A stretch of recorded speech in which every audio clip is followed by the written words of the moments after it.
morning, ladies and gentlemen. It is 9:01 on Wednesday, March 11th, and I'd like to call the City Commission public hearing to order. Colleagues, we've got a great day ahead of us, starting with the public hearing this morning on one of the most important issues that we will ever take up as a body. Moving into the City Commission meeting at 3 o'clock, they scheduled public hearing at 6. So without further ado, let's go ahead and get started. I'll go ahead and turn it over to the city manager, Mr. Goode. Thank you, Mr. Mayor. I'll be brief. Let me tee today's discussion up. As you indicated, we have one topic on today's public hearing. This is the third and final public hearing of the transfer of city-owned hospital assets to Florida State University and authorized related documents. We're joined today by President McCullough and his staff from FSU, as well as Mark O'Brien, CEO of TMH, and a number of other individuals that have been important in this process, and I'd like to recognize them. We do not have presentations other than the presentation from the city as it relates to the agreement. And so with that, Mr. Mayor, I'll jump right in. Mark Mushin has served as outside counsel to the city.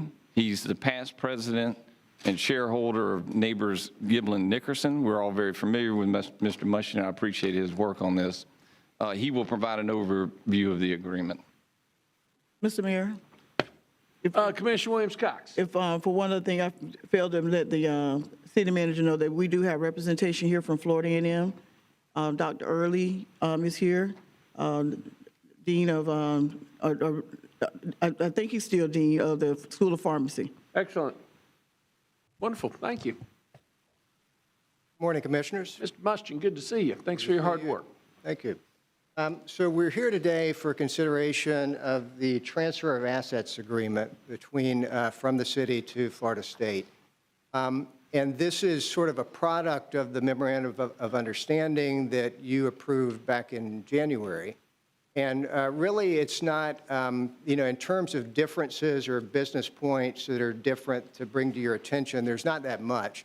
We spent a lot of time on the MOU, probably more than most MOUs, and so there was a large level of detail there, and we basically have just sort of fleshed that out in this agreement. For instance, the MOU referenced a dispute resolution process. We now have 6 pages of how that'll work and that sort of thing.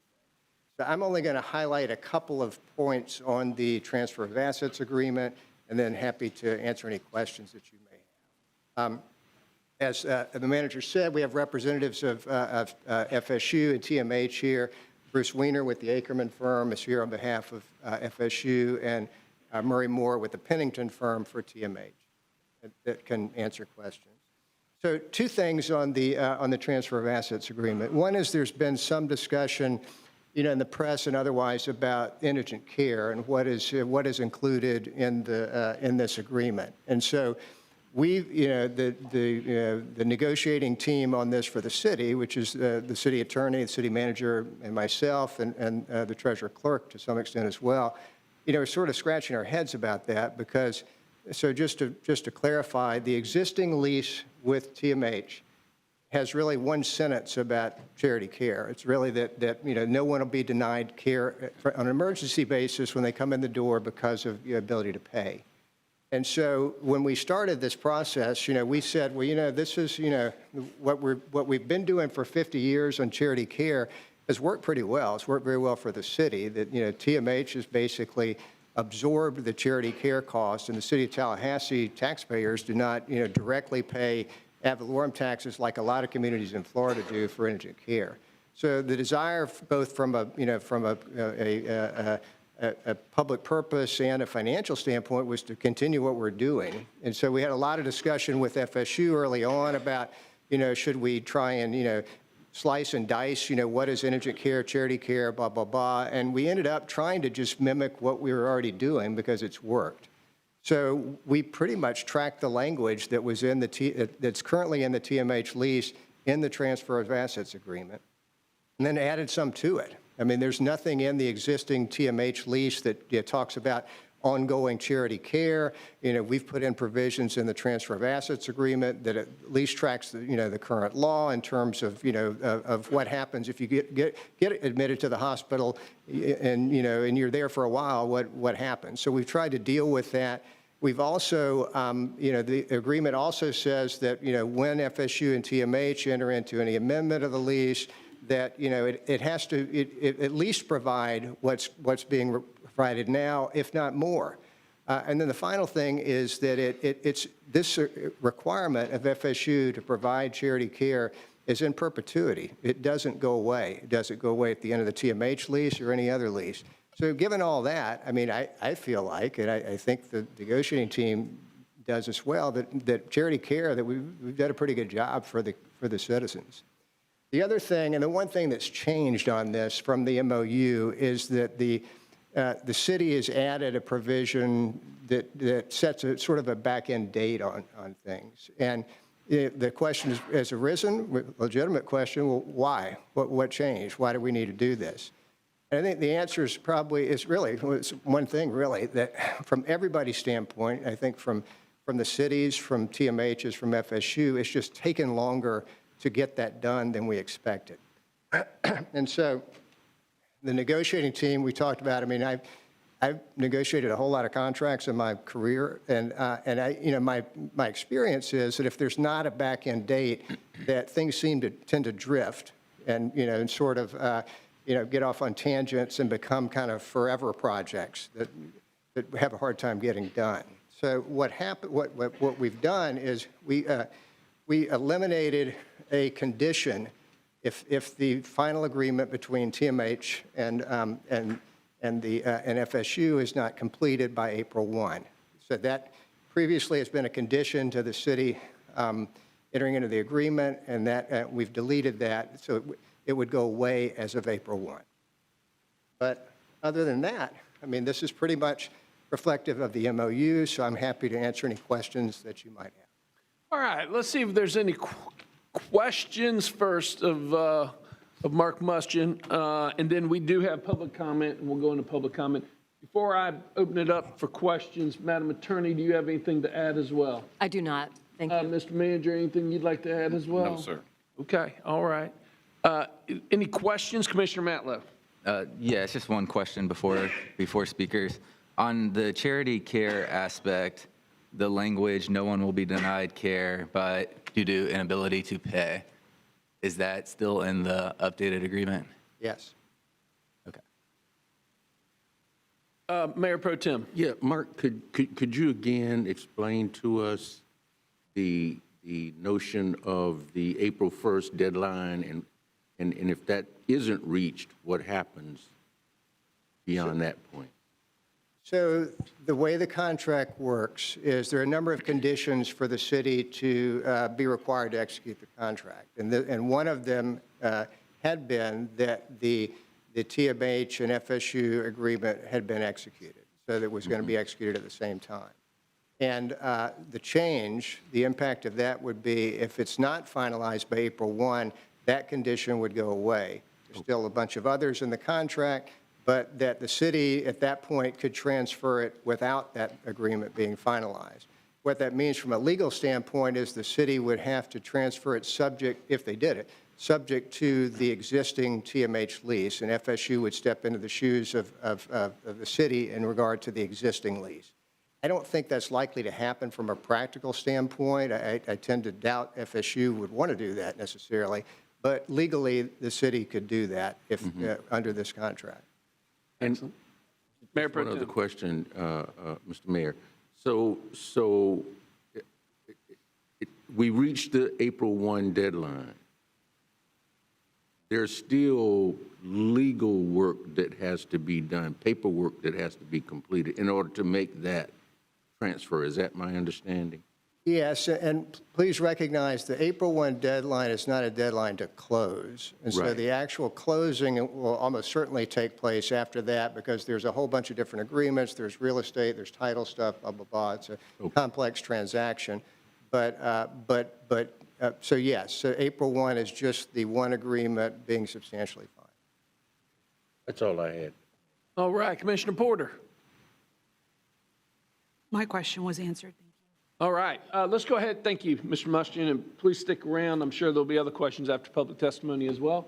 All right, Ms. Clerk, how many people do we have lined up to speak this morning? About a dozen speakers, Mayor. A dozen speakers. Okay, Yes, let's sir. begin. The first is Michael Dalby, and the next will be Tiffany Hill. Speakers can come to the podium there where Mr. Mustian was speaking. You'll have 3 minutes for remarks. I'll give you a heads up at 2.5, and the light in front of the mayor will turn from green to yellow at that 2.5-minute mark as well. Good morning. Your name and address for the record, please. Good morning. My name is Michael Dalby, and I live in Tallahassee. I'll use the address of the chamber, the 300 Park Avenue address. Sure. So to Mr. Mayor and the members of the commission, thank you for your service. I'm the president and CEO of the Greater Tallahassee Chamber of Commerce, a business association with more than 1,100 members and enterprises represented by a 40-member board of directors. I'm speaking today on behalf of our board of directors to encourage a yes vote on the transfer of TMH-related assets currently owned by the city to Florida State University Health. Last week, you received an email with an attached letter stating the chamber's position. The letter highlights the economic and healthcare benefits this TMH-FSU Health partnership represents. Voting yes on this action strengthens one of the region's largest employment sectors. It helps acknowledge the changing business model that we're dealing with, the economic realities of community hospitals, while continuing the commitment to community and healthcare access. It also helps support complementary growth in biotech, research, education, and innovation-driven discoveries, all to the benefit of our citizens.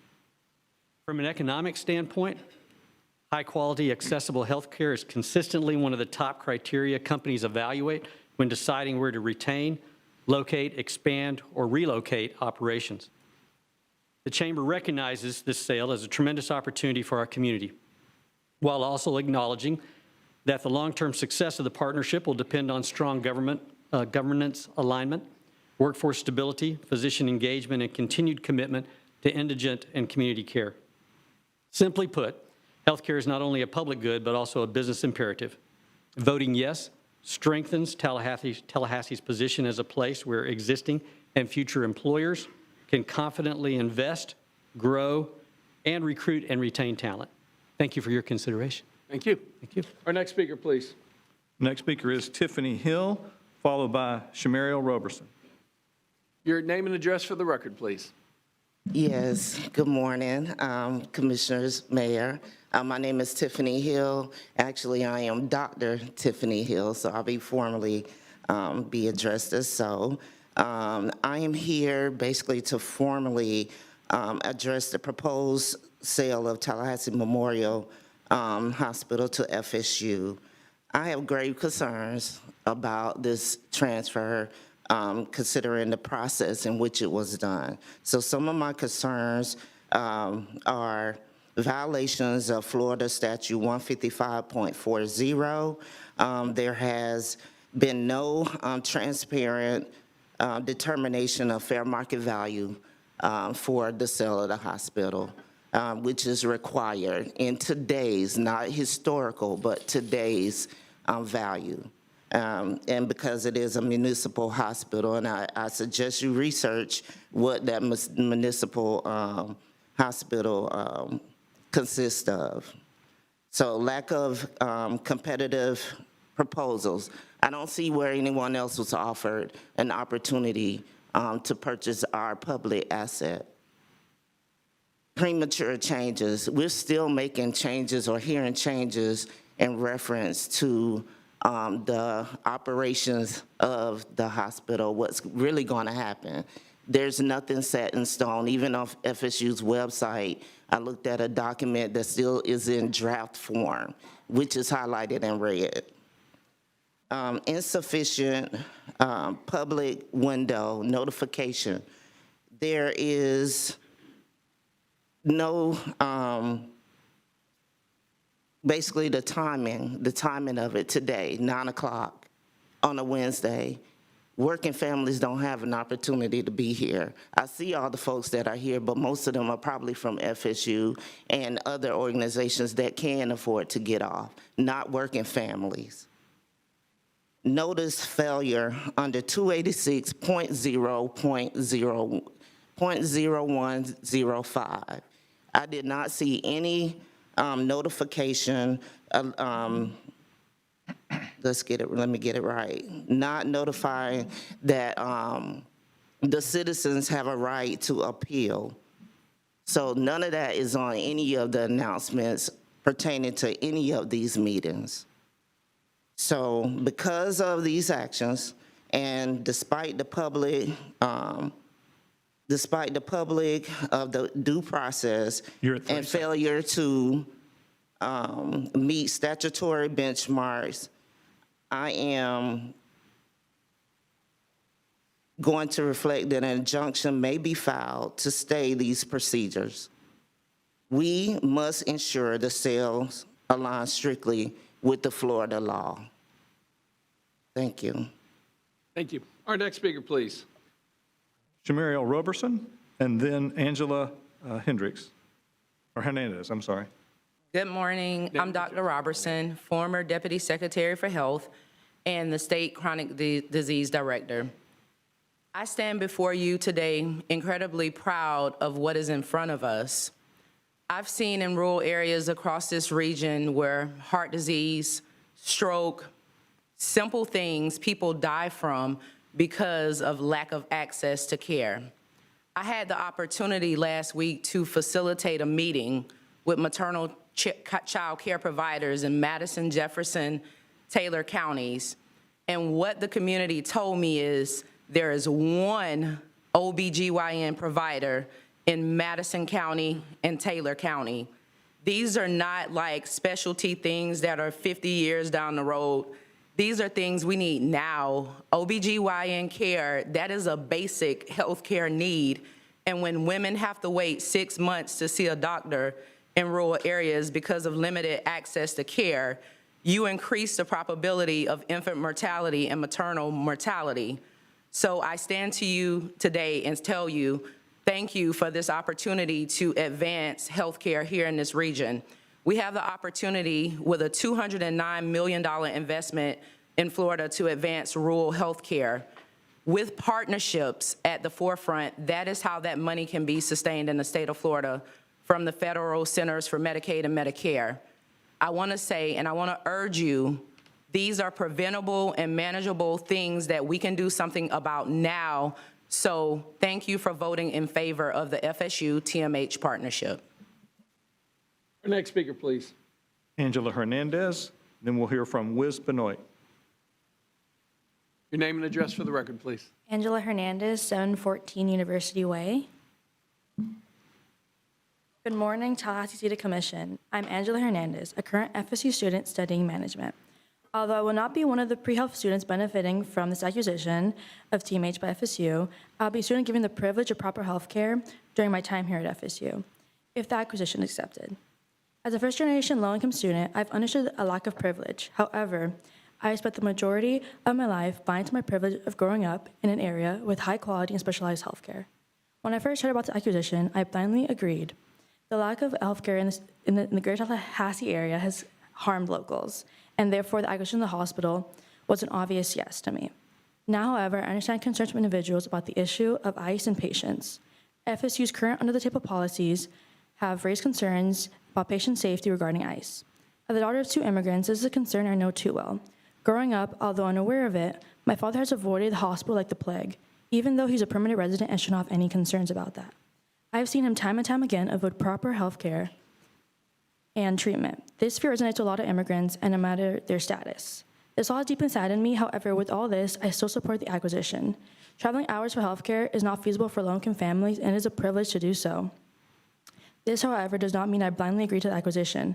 I hope that FSU will listen to students. I hope FSU doing the right thing and protecting Tallahassee locals, students, and families. Many students share the same sentiment. This petition in my hand has 120 signatures, over 120 signatures from students. I got it in the span of less than a week. I was able to not only get signatures, but also stories and experiences from Tallahassee locals. One of them told me that she traveled 6 hours to get proper health care, and that is extremely concerning. But I was also able to get TSC and family signatures as well. And students care about the people in this community. Therefore, we are putting hope into this acquisition and are supporting it on our own terms. We petitioned for the Tallahassee City Commission to approve the transfer of TMH to FSU. However, this support is contingent upon, 1, FSU doing everything in its legal authority and institutional capacity to keep patients safe from ICE. Letting ICE in is not just something that will affect the Tallahassee community currently, but also affect the way people view healthcare. 2, enhancing TMH's current charity care policy. We want nothing but the best for the low-income communities here in Tallahassee. 3, giving FAMU at least 2 seats on the hospital board. A lack of representation is apparent in this acquisition. And 4, FSU having a yearly report and transparency on how FSU has honored these commitments. We wish to have full transparency from FSU. We wish and hope for FSU to be able to support this diverse community instead of harboring 30 fear seconds remaining. and a lack of representation. Thank you for your consideration, and I'll be emailing a copy to your offices. Thank you. Our next speaker, please. Wiz Benoit, and then Larry White. Your name and address for the record, please. Good morning. My name is Wiz Benoit, and I live at 1413 Chowkee, Benini. Good morning, commissioners. Good morning, everybody. So I don't have anything prepared this morning to speak, but I just wanted to see if things like I say can amount to common sense a little bit. So this morning, Mayor Daley mentioned that this might be the most important issues that you'll ever discuss. And I think those are heavy words, and I think that they are true words. And I think that given the fact that this is so important, we need to pause and think about what people are saying right now. So not only in this room, but in the community at large, I think doing the right thing is not the right thing if it's done the wrong way. I'm not here to say whether or not this is the right decision to make. I'm an FSU grad. I love FSU for what it is, flawed as it may be in a lot of ways. But I think that it isn't about whether or not this is a good deal. And I don't think that anyone on the dais has enough information to be able to determine whether it is a good deal or not. I think that a process needs to happen that has not. I think there are externalities that are going to affect living people for generations to come after all of us in this room are long and gone. And I think that we need to take that into the gravity of the decision into account. I don't know what the rush is. I don't know who is talking behind closed doors. I don't know what things are going on. But I do know that we need to move at the speed of community. And I think we could pause and check into ourselves, like just take a minute, think about it in our hearts, like, what are people saying? How do these people feel? What is our responsibility?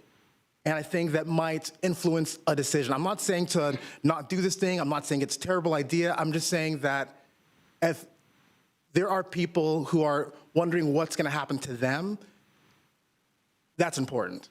And I think that FSU might do everything right, who knows? But again, I think it's really up to the people to share their concerns, have them aired out, and have a facilitated discussion to address those concerns before moving forward. Anything less is a disservice, is egregious, and I think it's just a bad idea. So I'll yield my time. Thank y'all for yours. Our next speaker, please. Larry White, and then Jack McLean Jr. Your name and address for the record, please. Good morning, Commissioners, citizens of Tallahassee. My name is Larry K. White. Excuse me. I am an attorney with the firm of Larry K. White, Attorneys at Law. I'm here to ask that the Commission slow this process down, that to approve it today, I think is premature. The first thing is, there has not been, to my knowledge, a proper appraisal of the transfer of the assets. I've heard the other commissioners ask for it. I don't think that's been done. I wouldn't sell my house, I wouldn't sell my business without having a qualified professional give me a certified bona fide appraisal.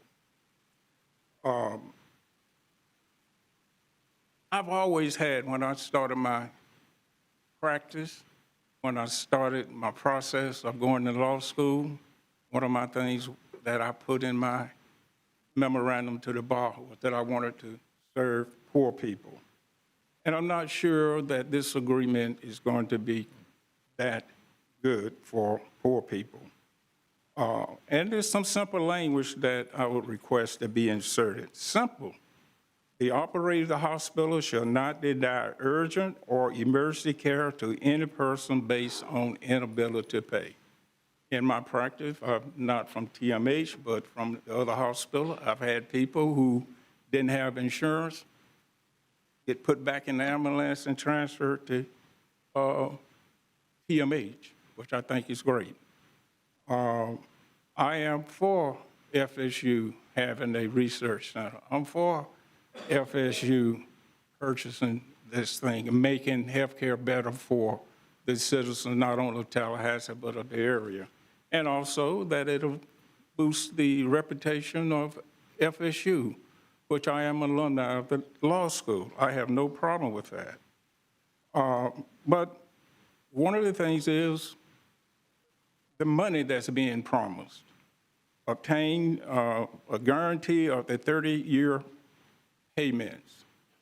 I'm not sure that has been done. It has in there that there's purported $1.7 billion long-term investment by FSU, supposedly by some nebulous thing that the legislature, they're going to get from the legislature. That hasn't happened. If you have You're at about 30 seconds. if you have if you have a statute or something, that's different, or some other promise. And the other thing is, in terms of the final version of it, going to be transferred on April 1, that's bad. I mean, if I settle a case and I say, I'm going to dismiss it on April 1, we'll finish the settlement agreement, and I sign it, that's called, in the legal jargon, malpractice. Thank you. Our next speaker, please. Jack McLean, and then Stanley Sims. Good morning. Morning. Welcome back to Chambers. It's been a long time for me. Thank you, Mayor. Yep. All right, let me just note quickly, I've got some things, I'll run them off and check them. We did issue the NAAC report. I think it was sent to all of the commissioners, and it goes through in details what our findings were and what we, and our 4 recommendations. I'll hit those. But based on these comments, I'd like for people to know, and this goes to contract issues. One, I've been a partner with Holland and Knight. I have been a principal also with Mack and McLean, and I have also worked with McGuire Woods out of Virginia. So in terms of contract, I do know contracts. My whole background was labor and employment, negotiating contracts, both on the commercial side and in the labor. So that leads me really back to the April 1 date. And that April 1 date is one, that's a modification to your transfer of asset agreement. And really, I don't think you should do that. We should not sign any agreement, Mr. White said that, without having them all in front of you.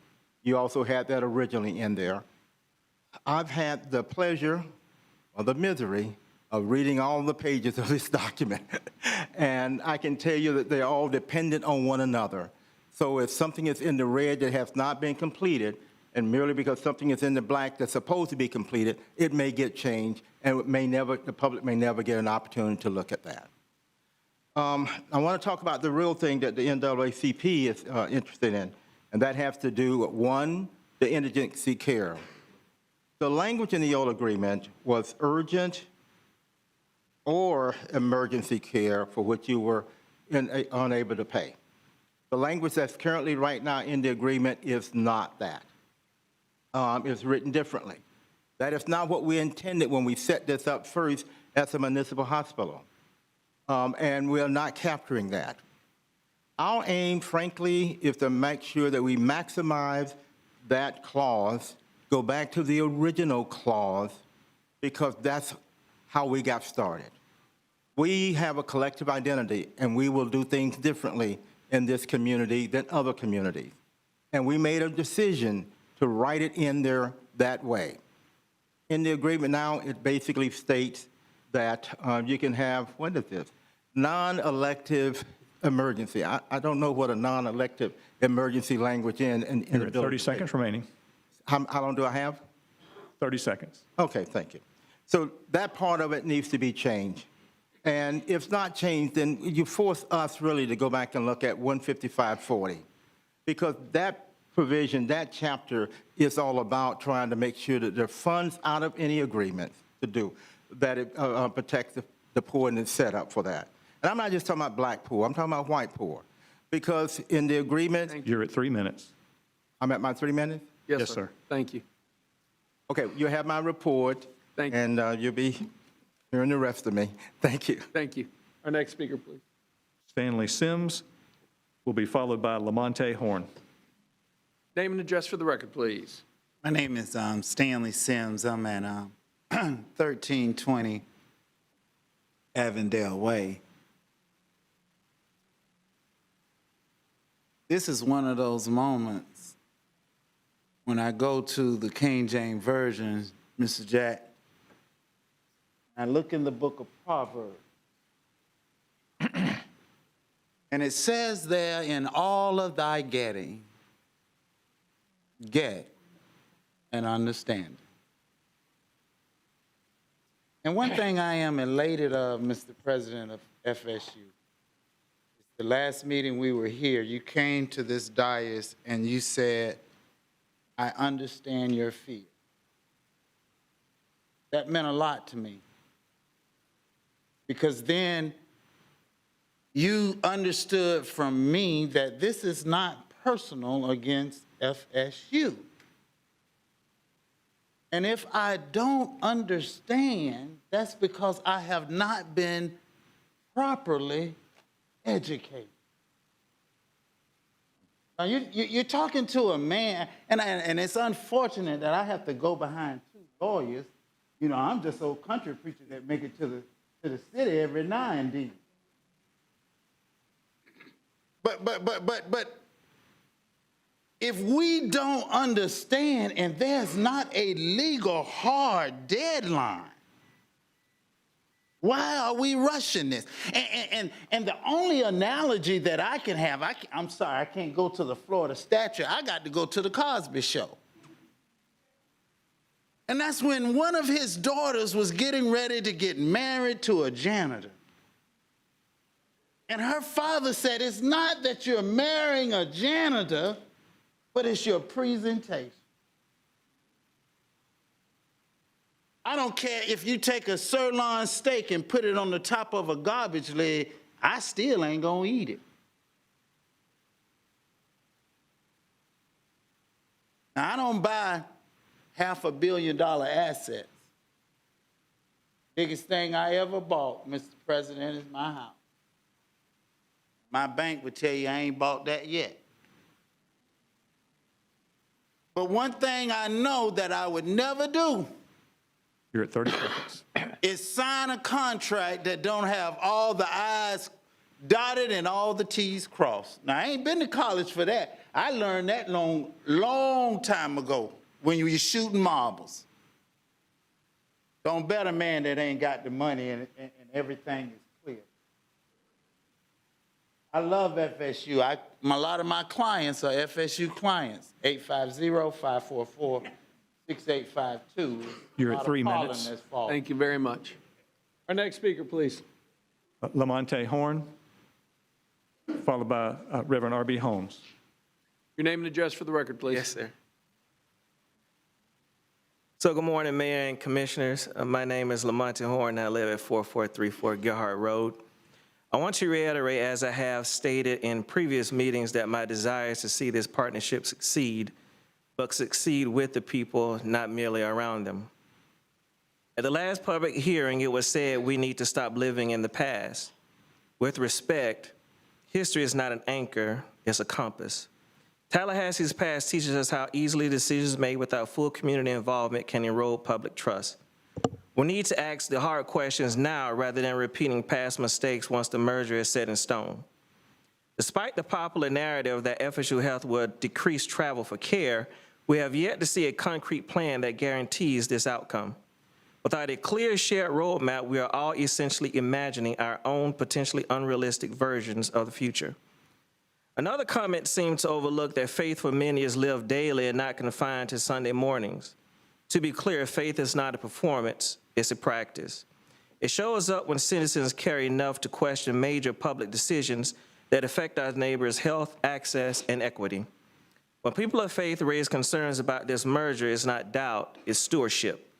its stewardship over the well-being of others. My concern is not erased because certain faith leaders support the merger. Each of us is responsible for seeking truth, clarity, and fairness on behalf of our community. We must avoid the mistakes of the Stanford-UCSF merger, which failed due to underestimated costs, integration issues. Let's learn from that case study, not repeat it. We've also heard that the universities are united in support of this merger, and therefore the community should be united too. But unity isn't declared, it's earned. The board's decision to snub Commissioner Porter during the last leadership reorganization highlights a clear double standard. As the Barry White song suggests, it is time for certain members to start practicing what they preach. Look at the proposed governance. Under the current MOU, the new FSU Health Board will have 17 members. FSU controls 8 of those seats, and through separate MOUs, it offers FAMU and TSC 1 seat each, but only if FSU approves of who they choose to appoint. That's not shared governance, it's managed participation. If true unity and partnership are the goals, then empower each partner and the community equally. And finally, residents aren't here to obstruct progress. We're here to help shape it. We are seeking for partnership and transparency, trust that is earned, not assumed. I ask that you refer this proposal to the ballot to empower the residents to determine the outcome and host sincere community forums for input. Thank you. Our next speaker, please. Next speaker is R.B. Holmes, followed by Vera DeMero. Reverend, name and address for the record, please. R.B. Holmes, Jr., pastor of the Bethel Missionary Baptist Church, 224 North Martin Luther King Jr. Drive / Jesse Jackson Boulevard. Mr. Mayor, honorable city commissioners,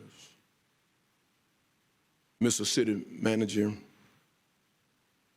brothers and sisters,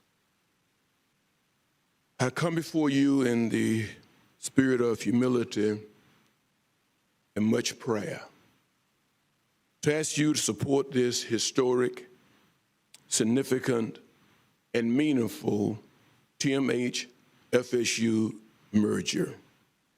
I firmly and faithfully believe this merger will substantially increase the quality of health care and wellness in this city and this region.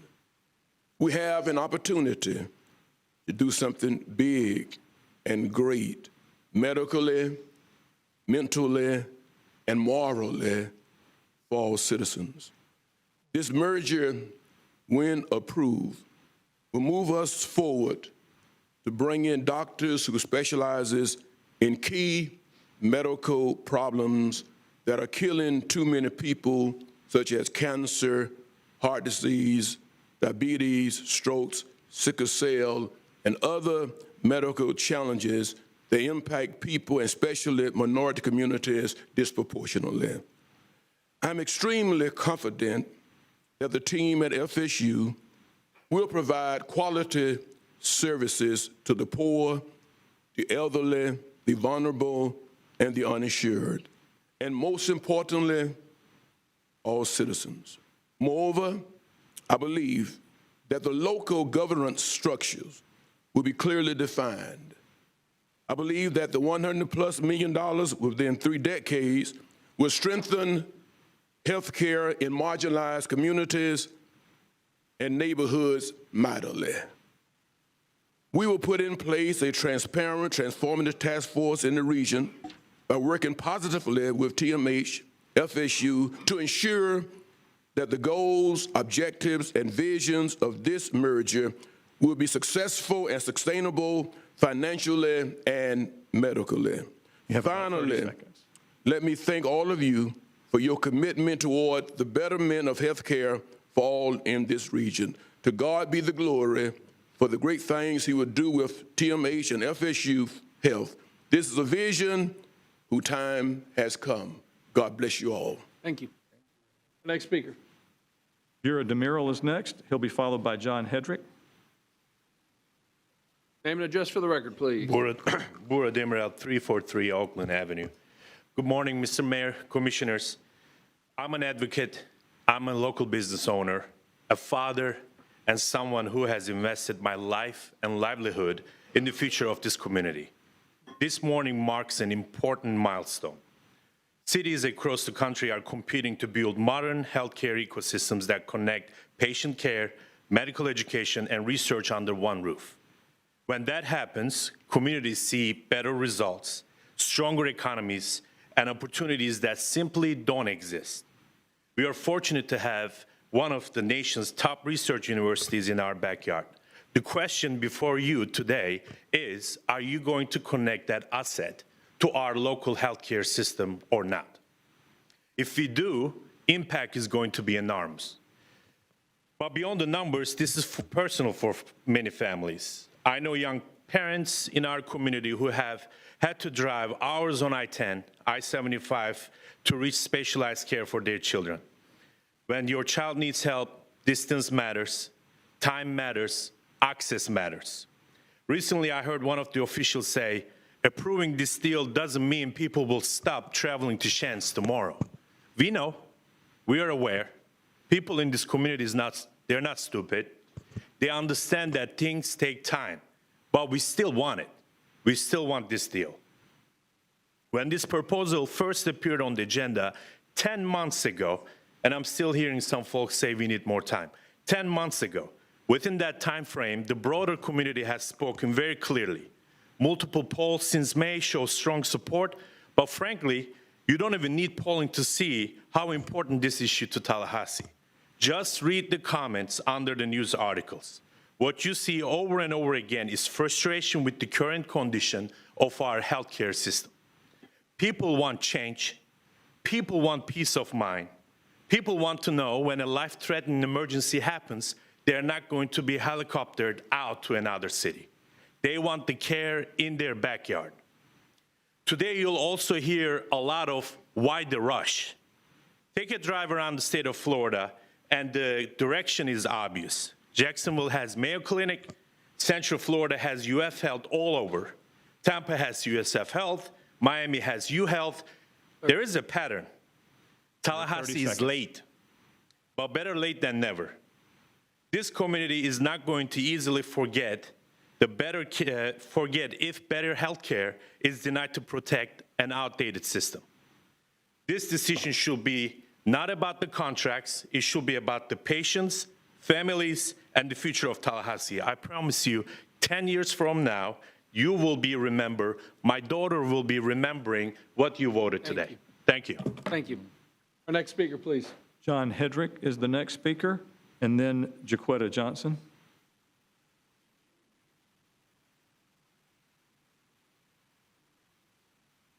If you are interested in speaking on this issue and have not had an opportunity to fill out a card yet, please do so. Hendrick, your name and address for the record, please. Will do. John Hedrick, 1551 Cristobal Drive here in Tallahassee. Good morning, Mayor, Commissioners, and audience. So here we are again. What's changed since the last time? Let's talk about process. The goalposts have been moved again. The last time we were here, everyone was saying, oh, before we have a final hearing, everything's going to be down tight, in documents, ready to sign. That's not the case. We're still talking about, now we're talking about let's piecemeal doing this. Do the assets first, and then everything else will follow. That doesn't sound like, to me, a smart way to do business for a variety of reasons. Second, let's dispel the notion that any people here, and they're not. We all want better health care for Tallahassee in this community, okay? There's just a way to go about doing it. And one of the ways possibly is to possibly avoid any more entanglements that we have to with the federal and state governments. I'll give you two quick examples.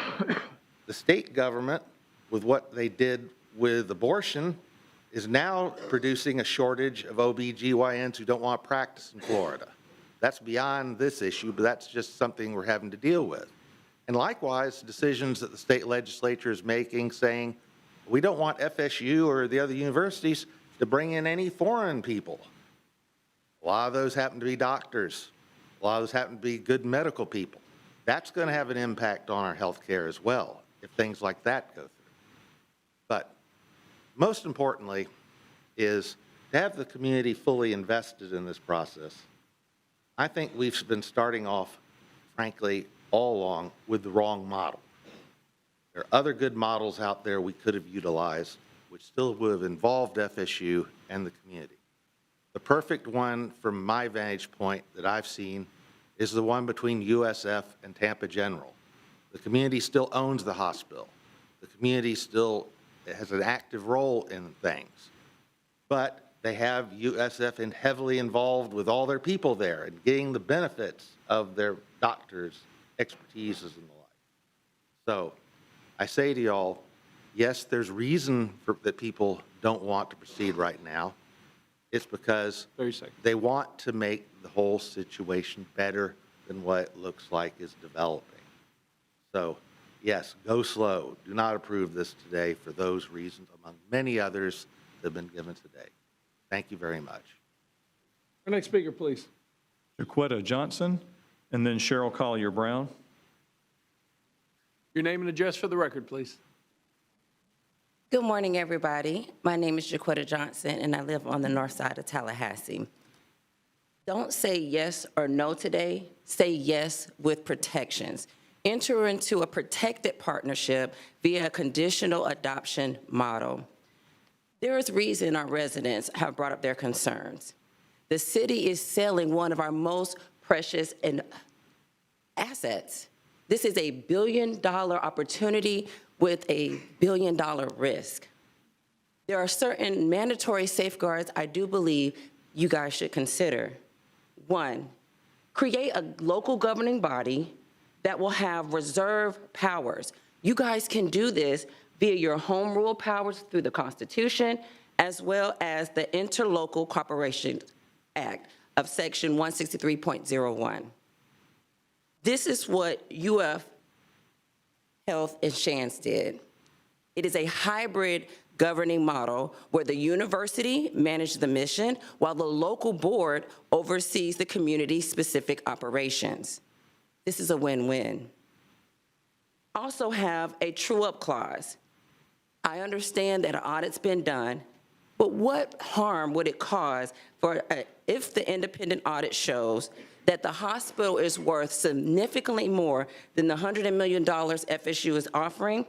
Require FSU then to bridge the gap with guaranteed accelerated capital spending that will funnel money back into our local neighborhoods or help patients that are struggling to pay for their medical bills. This is what Tampa General did. Create a political firewall. We need local autonomy covenants in the deed. This ensures that healthcare policies like reproductive or specialty care are decided by doctors, not politicians. This would then protect under the Use and Restricted Agreement, a URA, let it be a specific document that in the Transfer Assets Agreement that will safeguard, no vague language. Everything needs to be spelled out clearly so that the city would be able to retain their right to give notice and then demand a cure. You're at 30 seconds. You need also, another important safeguard is transparency. Contractually bind this new entity to the city public records and open meeting standards. Public assets require public sunlight forever. This is what Broward Health has done. So we have examples throughout the state of successful mergers. I think some of our, my colleagues have also mentioned this. So say yes with identifiable, articulate safeguards. Thank you. Our next speaker, please. Cheryl Collier Brown, and then the next speaker will be Carson Dale. Morning. Your name and address for the record, please. Cheryl Collier Brown, 217 West Brevard Street. Well, first of all, I am for it, and I've listened to what Reverend Holmes said and a lot of other people, and I've been to every meeting that I've come. But as Reverend Holmes brought up a good topic, me being a 20-year breast cancer survivor, and I'm bringing that up, and I usually don't put that out there, but I didn't have to go through a lot of what my friends had to go through, travel to Market, Jacksonville, wherever to get treatment. So that resonates with me.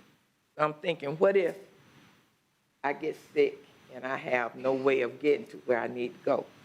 I'm looking forward to having a facility to help me during my old age, because I don't have very many other reasons, other facilities available for me. And I know I'm a little shaky about this because I'm ready for this to be over.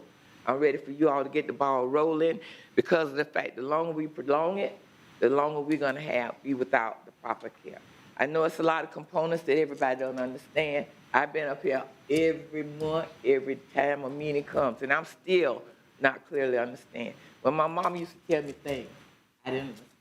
But I went along with it, and as the years went along, by and by, it got better for me. So I'm for this merger. I'm ready for it to get going. I know I'm just one person out of a whole 300,000 people. But let's just go ahead and get this thing rolling. And I've listened to everybody, and I have the utmost respect for everybody who has spoken for, against, or straddling the fence. But I'm ready to see it get moving. Thank you. Thank you. Our next speaker, please. Carson Dale. And Mayor, that's the last speaker I have at this time. A couple of others available for questions. Okay. Mr. President, welcome back, Chambers. Thank you. Good afternoon, Mayor Daley. My address is 812 St. Michael Street for the record. Good afternoon, or good morning, city commissioners, neighbors. My name is Carson Dale, and I'm the current FSU student body president and a member of the FSU Board of Trustees. I'm excited to be back here again with many of you, with my peers, as we embark on this new chapter. You know this is a big deal when we can get this many college-age men out here early in the morning, and that's exactly why I'm here. On behalf of Florida State University students, I want you to know that we're excited about this next chapter for FSU Health, Tallahassee Memorial Healthcare, and our city. For students, today's action signals a future with more opportunities for students to gain real hands-on experience and serve our community. FSU's student body now totals more than 46,000 people who live and go to school here. We love Tallahassee, and we are thrilled at the prospect of this deal and the impact that it will have on healthcare in this region. Thank you to everyone who worked hard to make these agreements happen. And that's all. Thank you so much. Thank you. On a personal note, outside of this issue, President Dale, you've done a great job this past year as student government president. Having been the former student body president at Florida State, I know what you go through as a student and as a student leader, and thank you. Appreciate you. Our next speaker. That was the last speaker, Mayor. Mark O'Brien and Murray Moore are here from TMH if you have questions. Otherwise, that's the last speaker. Excellent. Is there anybody here that would like to speak that has not had the opportunity to fill out a card yet? Is there anyone here that would like to speak that has not had the opportunity to fill out? I want to make sure everybody has an opportunity to speak. All right, Mr. Mustian, if you wouldn't mind coming back up, I'm going to let you serve as the point and ask any of the other attorneys involved representing both TMH and Florida State if they would like to comment as well. We heard a couple of things. Let's walk through them to make sure that we're all very clear. Let me give you the laundry list, then we'll start over, okay? I'll give you 3 seconds to think about this. So, Mark, there was a mention of state statutory infraction, okay, in the process, public notice infraction of the process, proper appraisals of the asset, once again, concerns about indigent care, the concerns about the financial commitment and what that means on behalf of Florida State to the city in the contract itself, and then once again, the April 1st date. So if we could start at the top, and I'll refresh your memory, the infractions, but any state, look, I have complete confidence in you representing the city, legal counsel that's represented TMH, legal counsel that has represented Florida State University, but I want to give you the opportunity to comment on behalf of the process that you followed to address any concerns over a statutory infraction and public notice infraction. Okay, thank you, Mr. Mayor. So on the statutory, has there been a statutory infraction? So our firm's position, and I think the city attorney's in agreement, is that the Section 155.40, which applies to if the city were selling this to a private entity, does not apply because we're proposing to sell it to Florida State. So all of the provisions that are there, and it's fairly lengthy, if you're selling to a private party, we feel like don't apply because it's, again, it's another public body. That, one of those provisions requires an evaluation of the value of the assets. Again, I mean, we don't feel like that's required necessarily, but the city, in coming up with the process to do this, sort of, the city has home rule power. Unless the legislature prohibits it, the city is entitled to do it legally. And so we kind of followed, to some extent, 155.40. It is a process. And so we had notice of the meetings. There was an evaluation of the value of the assets. And so we've sort of, checked those boxes as we go. But again, don't think the statute applies in this instance. Excellent. Madam Attorney, you want to weigh in as well? I think I can address the public notice issue that's been mentioned. So the provision in Chapter 286 is actually referenced in Chapter 155, which, as Mr. Mustian indicated, we do not think applies to this particular transaction. That provision requires notice of the meetings, and it also makes a reference to the ability to appeal. We did provide notice of the meetings, but this decision by the City Commission is not appealable. It's a legislative decision. So the appellate language was not included in that notice. But the meetings, all of the meetings have been properly noticed, either by, again, to Mr. Mustian's point, because there wasn't another process to follow for this. We tried to track especially the notice provisions of 155. And so they've been noticed in the Florida Administrative Register, in the Democrat, on our own website, and significantly noticed throughout the community. Mr. Mustian, you've been representing us, and I don't want to put you in an awkward position of representing all the parties, but I'm assuming there's agreement. But after each point, I'm just looking at attorneys representing the other party to see if there's anything in addition to add to the record or any disagreement, and I see none. So, Commissioner Matlow, you got a question on this point? Yes, sir.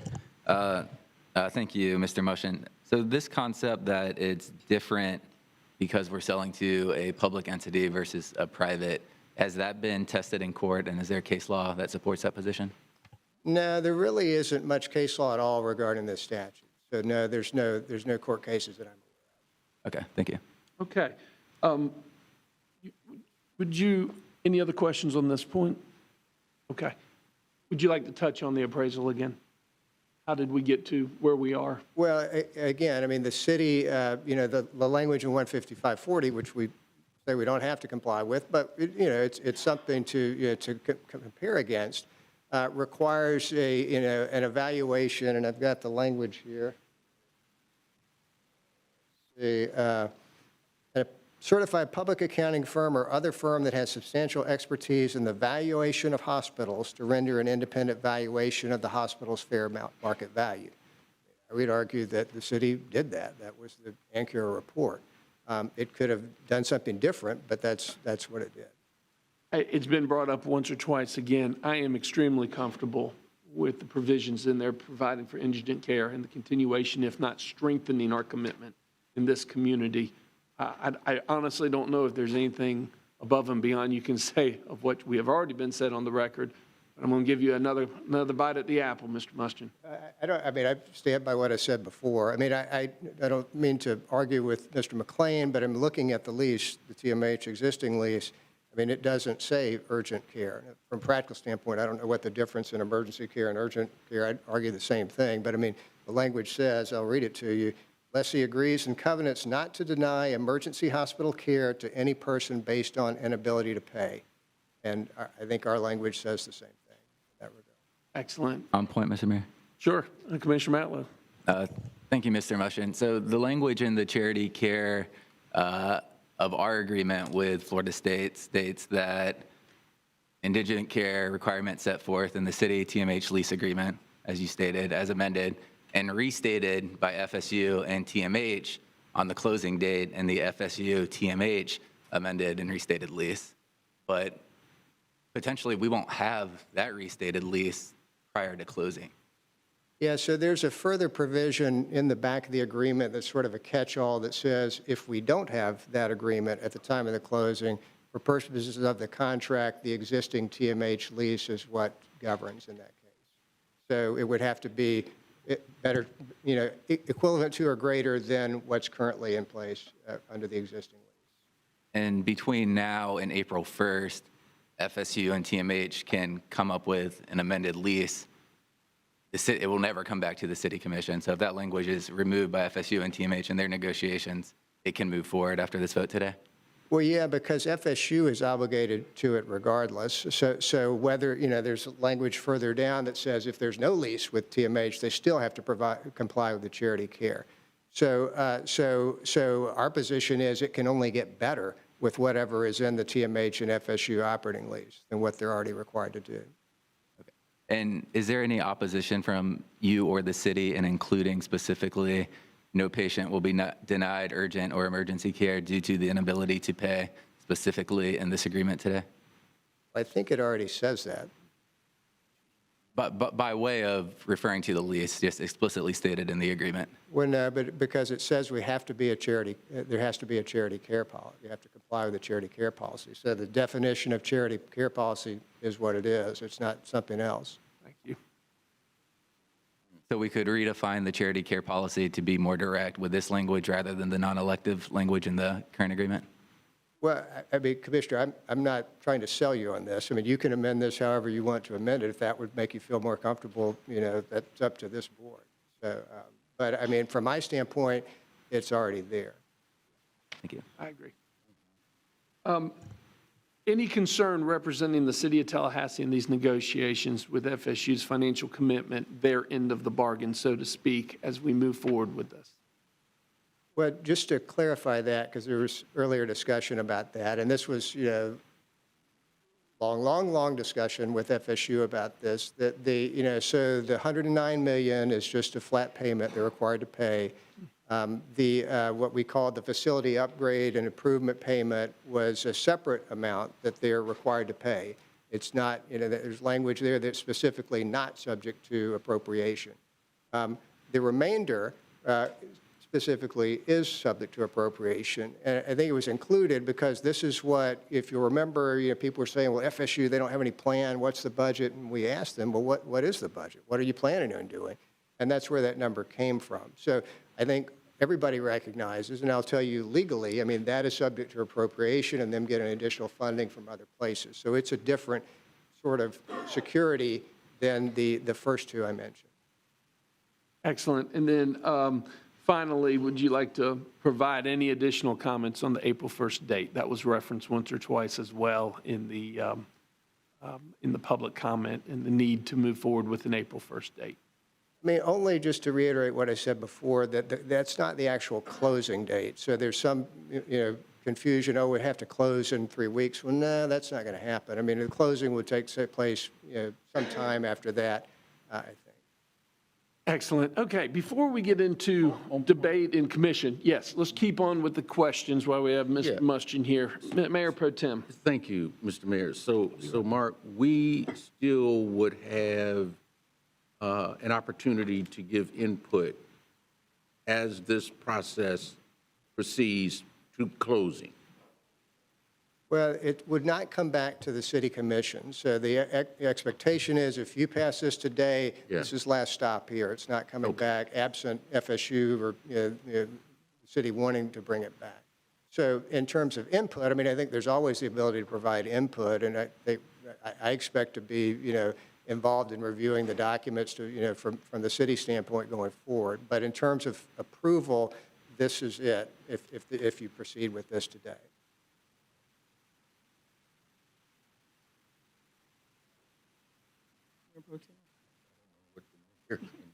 So you the Mayor Pro Tem? Okay, so the mayor has stepped out. Mark, is there anything else that? Not from my standpoint, Bruce or Ray. Okay. All right. Commissioner Porter. Thank you. And just to clarify, I know we've discussed this.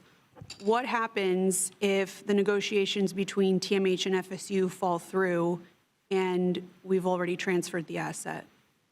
But then, once you transfer the asset, it's subject to the existing lease. So FSU would step into the shoes of the City of Tallahassee under the current terms of the current lease.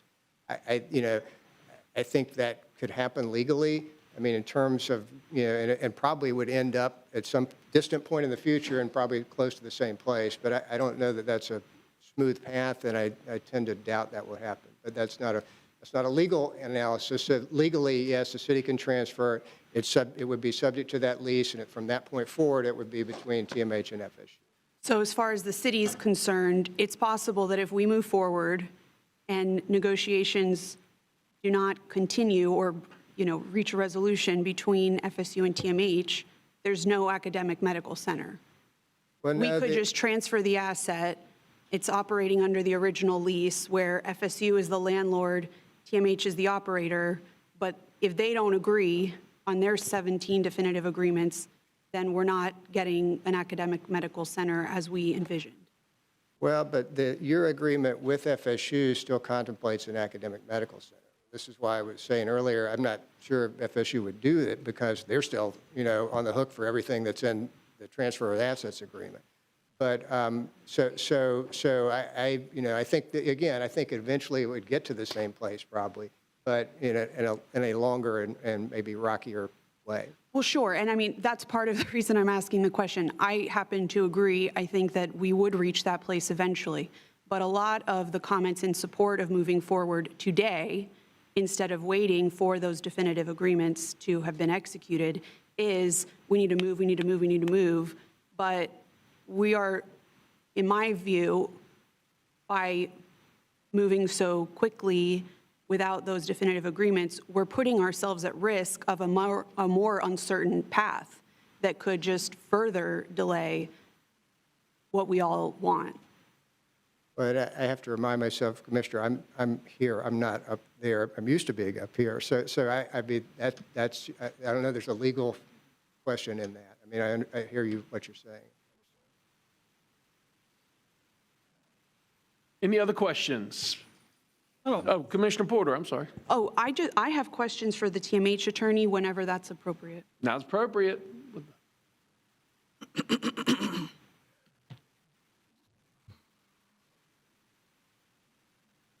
Board, thanks for joining us. Good morning. Thank you, Commissioners.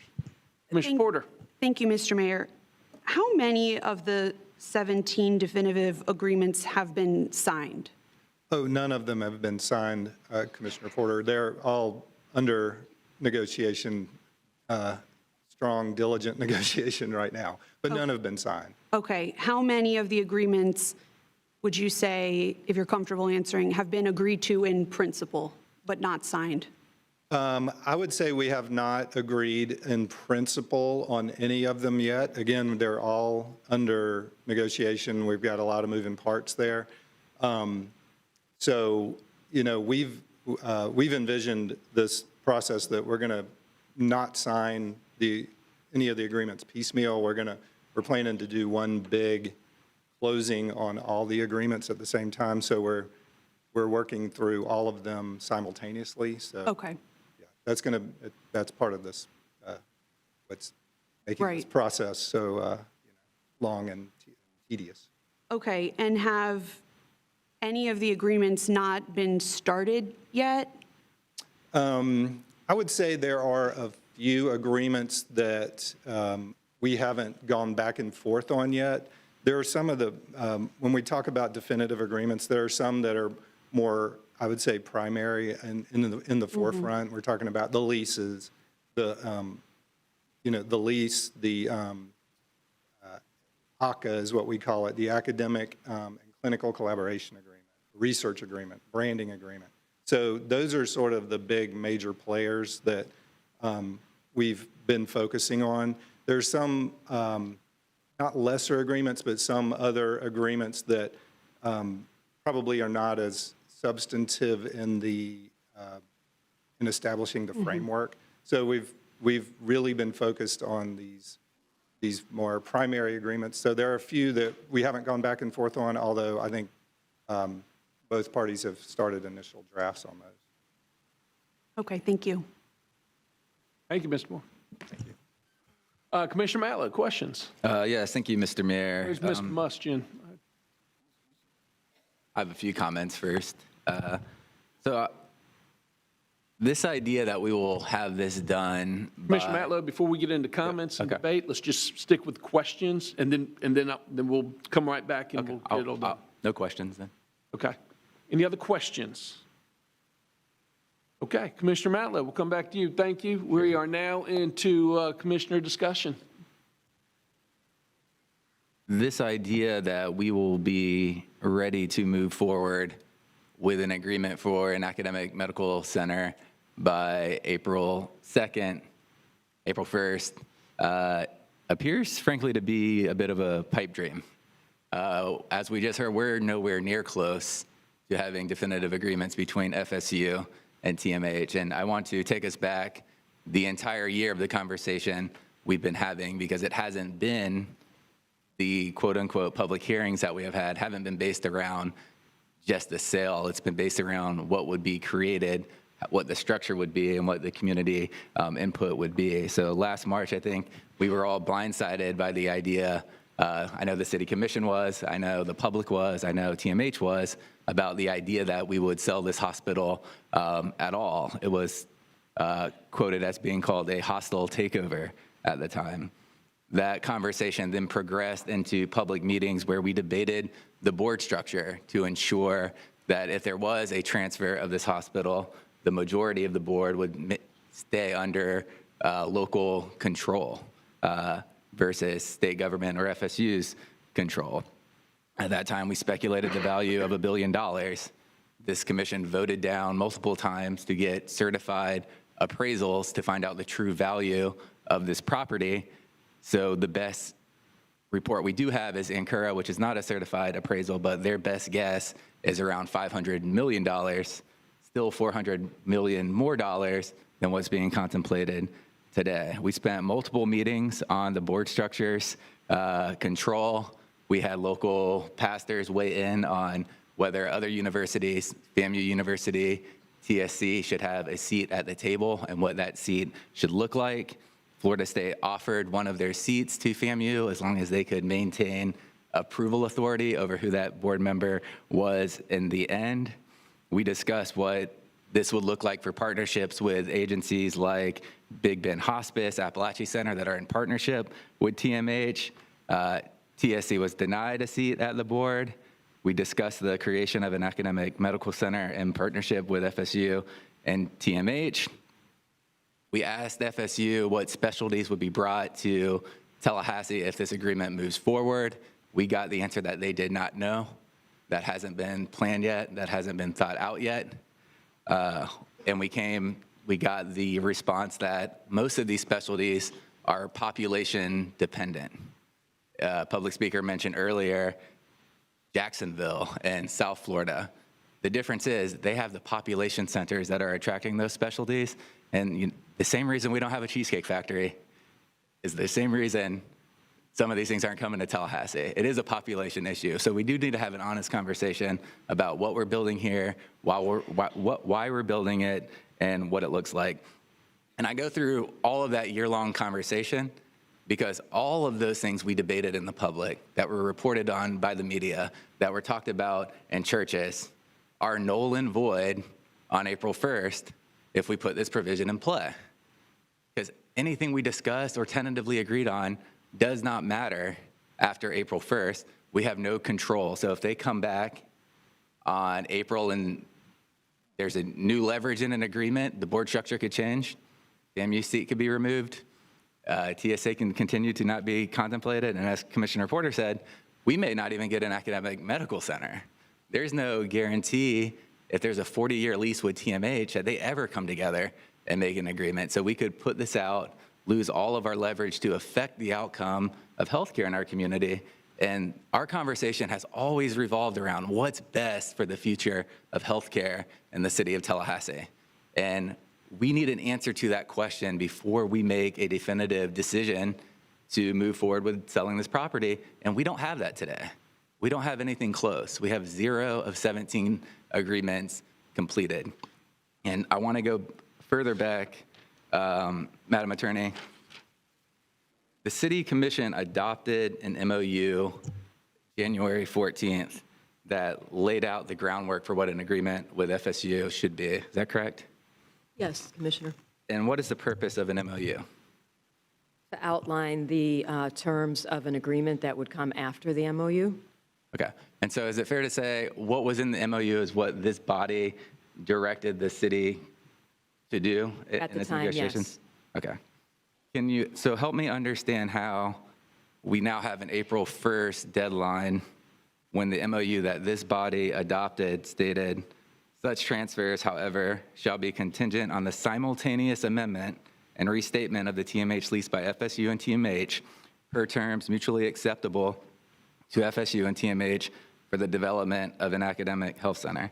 The MOU stated that we would do this simultaneously, but what is brought back to us today is to not do it simultaneously. Yes, sir. So the MOU is a direction from the City Commission. It gives an outline. It allows the negotiators to move forward on negotiating the lease.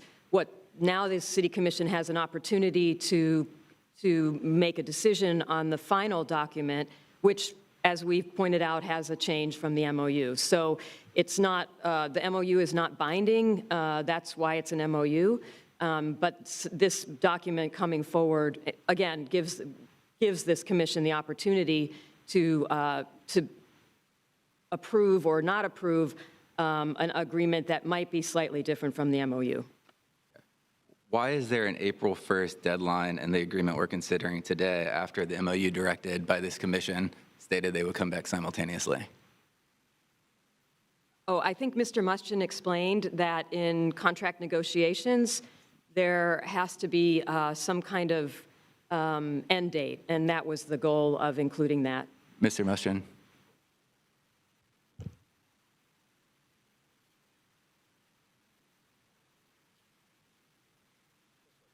Okay, and I'm going to be as direct with you. This is a legislative body that gave direction by way of an MOU. It was discussed amongst this body over multiple public hearings.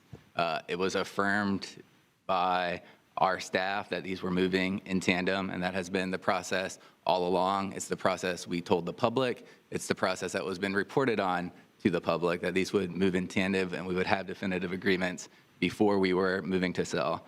At some point, outside of a public meeting, this April 1st deadline, 3 weeks from today, was added. So my question is, whose decision was it to add that deadline? It was the recommendation of the negotiating team from the city manager, the city attorney, and me, and FSU. So there was agreement on both sides that, yeah, this made sense given where we were. And did you have agreement with TMH on that issue? No, we did not. We did not consult with TMH. So, Mr. Manager, Madam Attorney, where did the April 1st deadline come from? Mr. Mayor, I think that's been now addressed numerous times today. I certainly don't want to restate Mr. Muschin's words, but it is an element of the negotiation. I think it's been stated very clearly how it's in there, and it's before you today to consider. There's no hiding the ball. This is very clear. It's been pointed out. It is part of the negotiation. It does provide an end date, a deadline that sometimes is helpful. Madam Attorney, anything to add?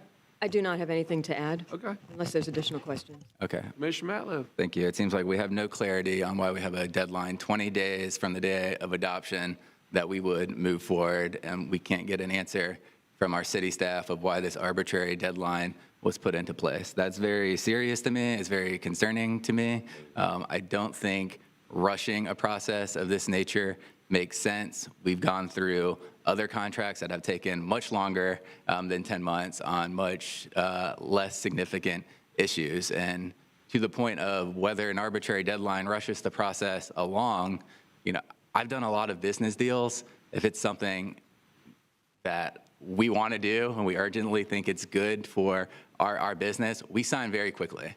So the fact that we have 0 of 17 agreements signed leads me to believe that we're still very far apart on what this future of this hospital will look like. On point, let me jump in. For the record, none of the 5 of us are attorneys. And we have had incredible legal representation, along with Florida State, along with TMH, to guide us through this process. I think this is one of those points, Commissioner, that we will just agree to disagree, but I want to clear the air, and it's been stated several times today, that this is part of the negotiations moving forward. It is not a hard closing deadline of April 1, and to assume or suggest anything nefarious is going on, I think needs to be clarified. I too have done business deals. So has just about everybody on this commission. So we understand the points that you are making, but to suggest that there is anything besides the contract negotiation moving forward, I just had to speak up. Commissioner Matlow. What do you think I'm implying? What are you hearing suggested? I think that you are suggesting that there is something going on behind closed doors on this particular date when it has been clearly stated by an attorney that this is part of the process. No, sir. What I'm suggesting is only what's under the purview of this legislative body, which is the date that this property can be sold to Florida State. And that's April 1st as outlined in our agenda. And what I'm stating is we don't know. You don't know, and I don't know, because we don't have definitive documents. That doesn't mean anything nefarious is happening. That just means we don't know. What I'm advocating for is we need these definitive documents so the community, the public trust is not broken, that we're making decisions without knowing the final outcome. And again, for the record, it's been stated that April 1st is not the closing date of this transaction. Just be clear. You have the floor, Commissioner. Thank you. So would you be willing to remove the April 1st deadline, the April 1st date from the agreement we're considering today? I'm glad you asked straightforward, and the answer is no. I am ready to move forward as proposed by our team and all the parties that are in agreement. Thank you, Mr. Mayor. So April 1st would be the de facto deadline based on the agreement. So a few more questions, Mr. Motion. Would the if this transferred on April 1st, FSU agrees per what we're agreeing to today, could FAMU seat be removed from the board agreement between TMH and FSU in their lease? Well, 2 things. I mean, one, that April 1 is not the transfer date. That's, but the second is that, so my understanding is that the FSU and FAMU board seat is and has always been sort of a side arrangement between FSU and FAMU. So the city is not a party to that, and it's not a part, and it was never been a part of the TMH operating lease or this agreement. Could the city put a requirement on how it would like to see the board structure and who is included as a condition of the sale? Legally, yes. So we would be able to affirm that FAMU does have a board seat regardless of what happens if we chose to? Legally, yes. Okay. After this closes and if TMH and FSU don't have a lease, could the board structure change that currently contemplates, I think it's 9 local TMH members and 8 FSU state members? Could that structure change after we sell the property? Well, yes, it could. I mean, and I think that's the case whether, they sign the lease, March 31st or not. I mean, once the city transfers it, the relationship between TMH and FSU, the city has no more involvement in that. They could change the ownership, the next day if they wanted to, subject to, so they can't change the ownership, they could change the makeup of the board. Okay. And if we waited until those definitive documents were completed and we saw the board structure in place, knew exactly what it would look like if FAMU was included, and they executed those documents, and then we sold, and then we moved to transfer the property, that would lock those agreements into place? No. I mean, that would, the agreements would be in place as of the time you transfer it, but there's nothing in the transfer agreement, unless you change it, that specifies anything about the TMH FSU board. So we would have to add an agreement to? Yes. Okay. So that would be a process we could take to affirm everything we discussed over the last year actually gets included in the final hospital structure? Legally, yes. Okay. And then questions on value, and I think you may have answered these at the last meeting. Can you walk us through, it was reported that there's a $1.7 billion effective price. Can you walk us through that $1.7 billion and what it includes? Well, I think that was, I think I mentioned that before. I mean, this is sort of the third tier of the payments. And we recognize the negotiators that I think that that is subject to appropriation, that FSU receiving grants, other things. So, but it was not pulled out of the air. I mean, this is what they say, this is our expectation of what we intend to do. And so it was included as a part of the purchase price, if you will, but just showing this is their expectation, subject to a lot of caveats. The first two payments do not have those caveats. Okay. Is there someone from FSU today that can walk us through what the $1.7 billion includes in totality? Mr. Weiner?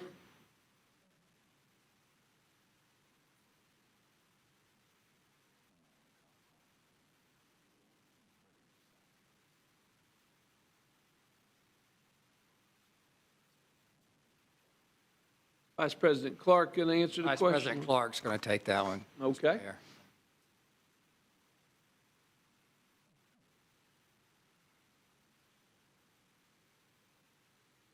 Clarify, though, of the Bruce Weiner, 201 East Park Avenue, Tallahassee, counsel for FSU.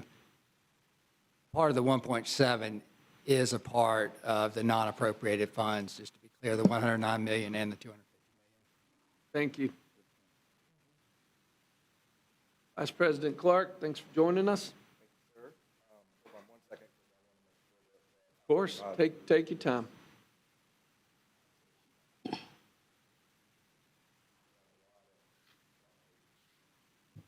Mr. Mayor, I can't help but say, Sure, Mr. Baker. I'm having flashbacks from staff meetings, and only one other person in my entire career do I remember carrying around that much paper for reference. So you know you found the expert with that much paper. Here we go. Tried to come prepared. Vice President Clark, walk us through. Yeah, so as part of the negotiations with the FSU team and with the city team, we talked about a lot of different things. And we talked about the improvements that FSU would want to make in long-term and healthcare in our community, recognizing that this would be something that we work collaboratively on with TMH in a long-term plan. The investments include funds that would be set aside for clinical workforce that would be used towards the recruitment, employment, and training of academic faculty, clinical researchers, and support staff.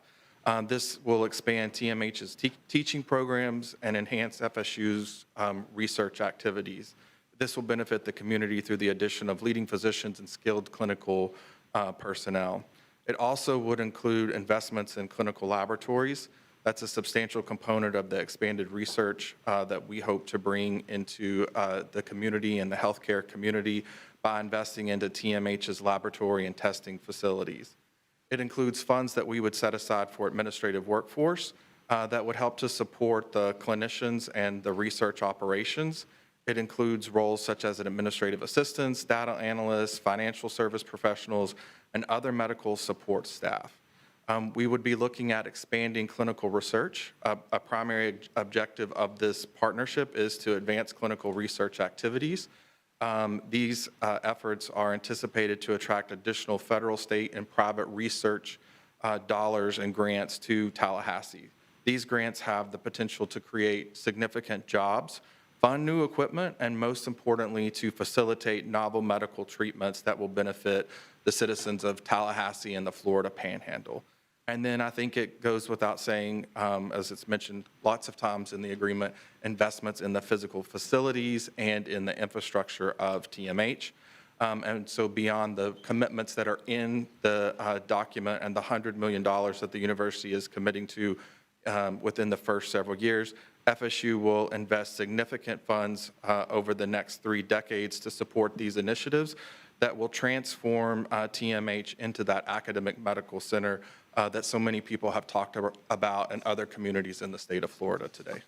Thank you, Vice President Clark. Appreciate the clarification. Follow up. Commissioner Matlow for follow-up. Thank you, Mr. Clark. So I have the understanding of the $109 million. That's for the asset to the city. The $250 million that's spelled out in the agreements.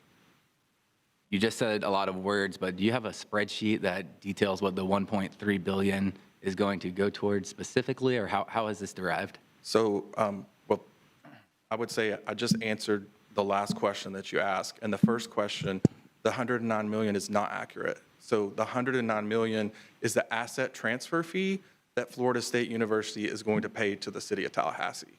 That is separate and apart, and you as the commission will decide where that $109 million, or the city staff will decide where that $109 million will go to. The $100 million will be invested straight into the facilities. We have guaranteed that. And the $150 million will go into healthcare and healthcare operations. So that is different, and I just went over where we will have an aspirational plan over the next 30 to 40 years to invest additional funds into healthcare in our community. Okay, so you don't have a definitive document, a spreadsheet dictating where you're going to invest. You have an aspirational plan to spend $1.4 billion? Absolutely. I got an aspirational plan to spend a lot of money myself. Look, Commissioner Matlow, if you don't have any other questions, do. I got I do. colleagues that Okay. would love to jump in as well. I have questions for the attorney, but while we have Mr. Clark here, I have questions on a different matter as well. Do you believe there's implicit bias in medicine?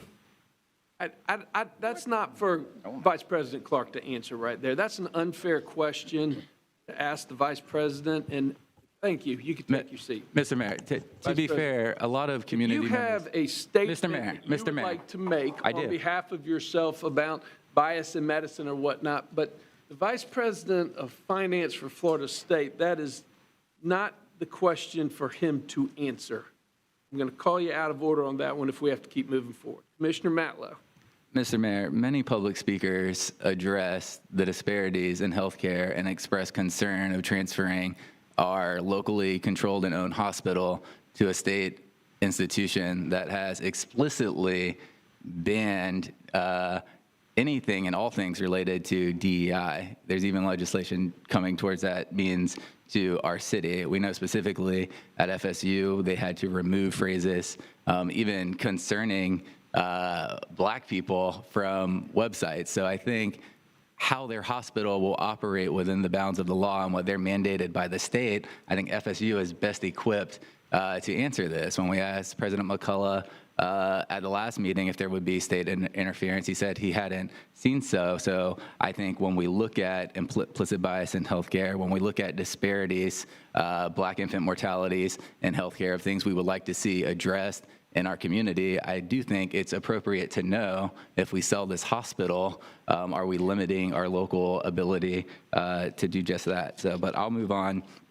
The NAACP position put out a position today saying, in short, the transfer of the assets agreement represents a takeover of the hospital assets at below market value and a dismantling of local control and governance. I agree it's $400 million at least below market value. And I think they made some suggestions which don't actually speak, quite frankly, to the value, but I think do enshrine local accountability in this hospital moving forward. One of those is to continue, which has been the longstanding practice since the city has leased this hospital to TMH, is for this body, the City Commission, to give final approval over who the board members are.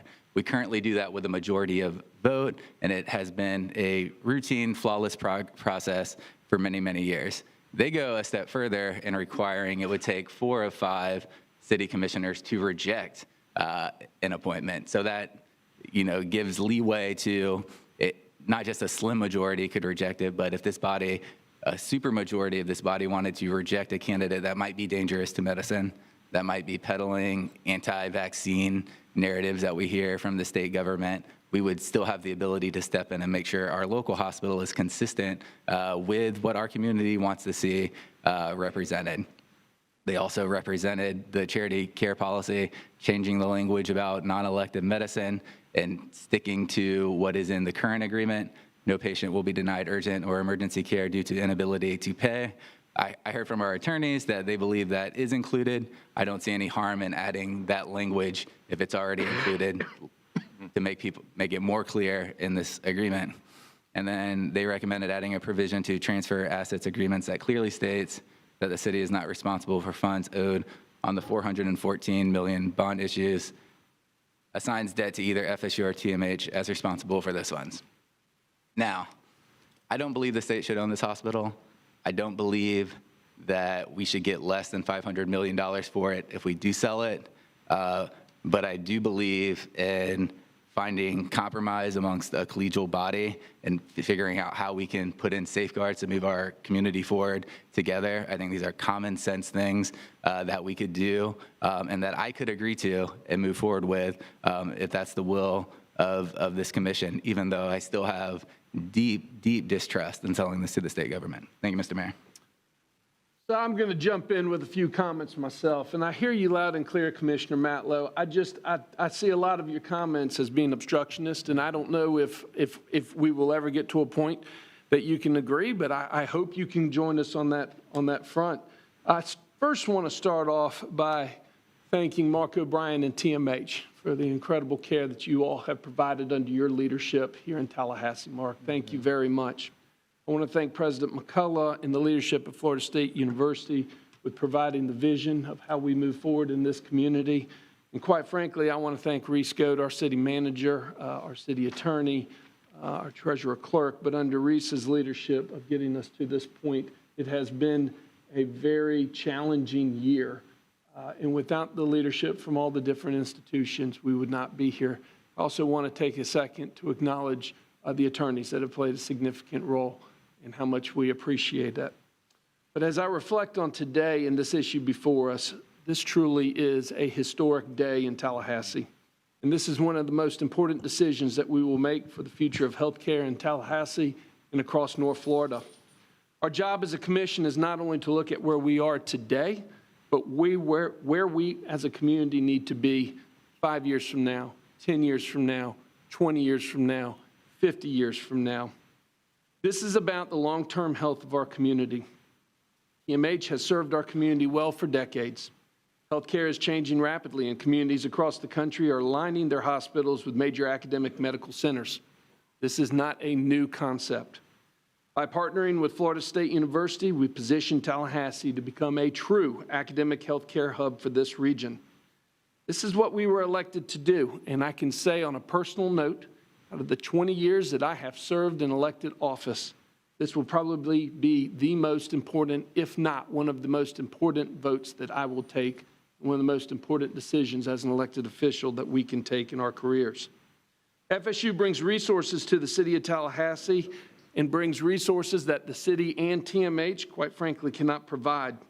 And as a city, we own the land and facilities, but we are not a healthcare system. We are not a research university. FSU brings the research capability, the capacity, the medical education pipeline, and investment needed to take this hospital to the next level. This partnership allows our community to benefit from innovation, advanced treatment, and cutting-edge medical research right here at home in our backyard. TMH already serves patients from across North Florida, South Georgia, and beyond. But with the support of an academic medical center, we can expand specialized care and attract more top-notch physicians and researchers to our community. That means better outcomes for patients and more services available locally so residents can get more advanced care here without having to travel. I too agree it's not going to happen overnight, but we're laying the foundation for an incredible system. It's about protecting our community care and having a positive local impact. One of my priorities throughout this process has been making sure that our community continues to be served. This agreement maintains the commitments to charity, indigent care, and services for the most vulnerable residents, as has been stated time and time again for the record. It's about economic opportunity for Tallahassee. Academic medical centers are powerful economic engines. This partnership has the potential to bring new jobs, research funding, and medical innovation to our community. From one economic impact analysis, it states approximately 3.6 or over $3.6 billion in economic impact and the creation of more than 900 jobs over the next 30 years. Ladies and gentlemen, that's not just significant, that's transformational. It strengthens Tallahassee's role as the regional center for healthcare, education, and research. Florida State University, joined by the other university and our state college, is one of the most important institutions in our city. And aligning the future of our hospital with the future of our university creates an opportunity to build something transformational for this region. And at the end of the day, the decision is about the future of healthcare for the people that we, as a city commission, represent. What kind of a future do we want to build for our children and for our grandchildren? And I'm proud of the work that has been brought to us in this historic moment. And in this light, I am proud, as the mayor of Tallahassee, to make the motion for option number 1 that we move forward. Motion for this transaction without delay, which will be transformational for our community, keeping in mind the date of April 1, and I'm not interested in supporting a substitute motion to change the date, but as the option is presented before us, I make that motion. Is there a second? Second.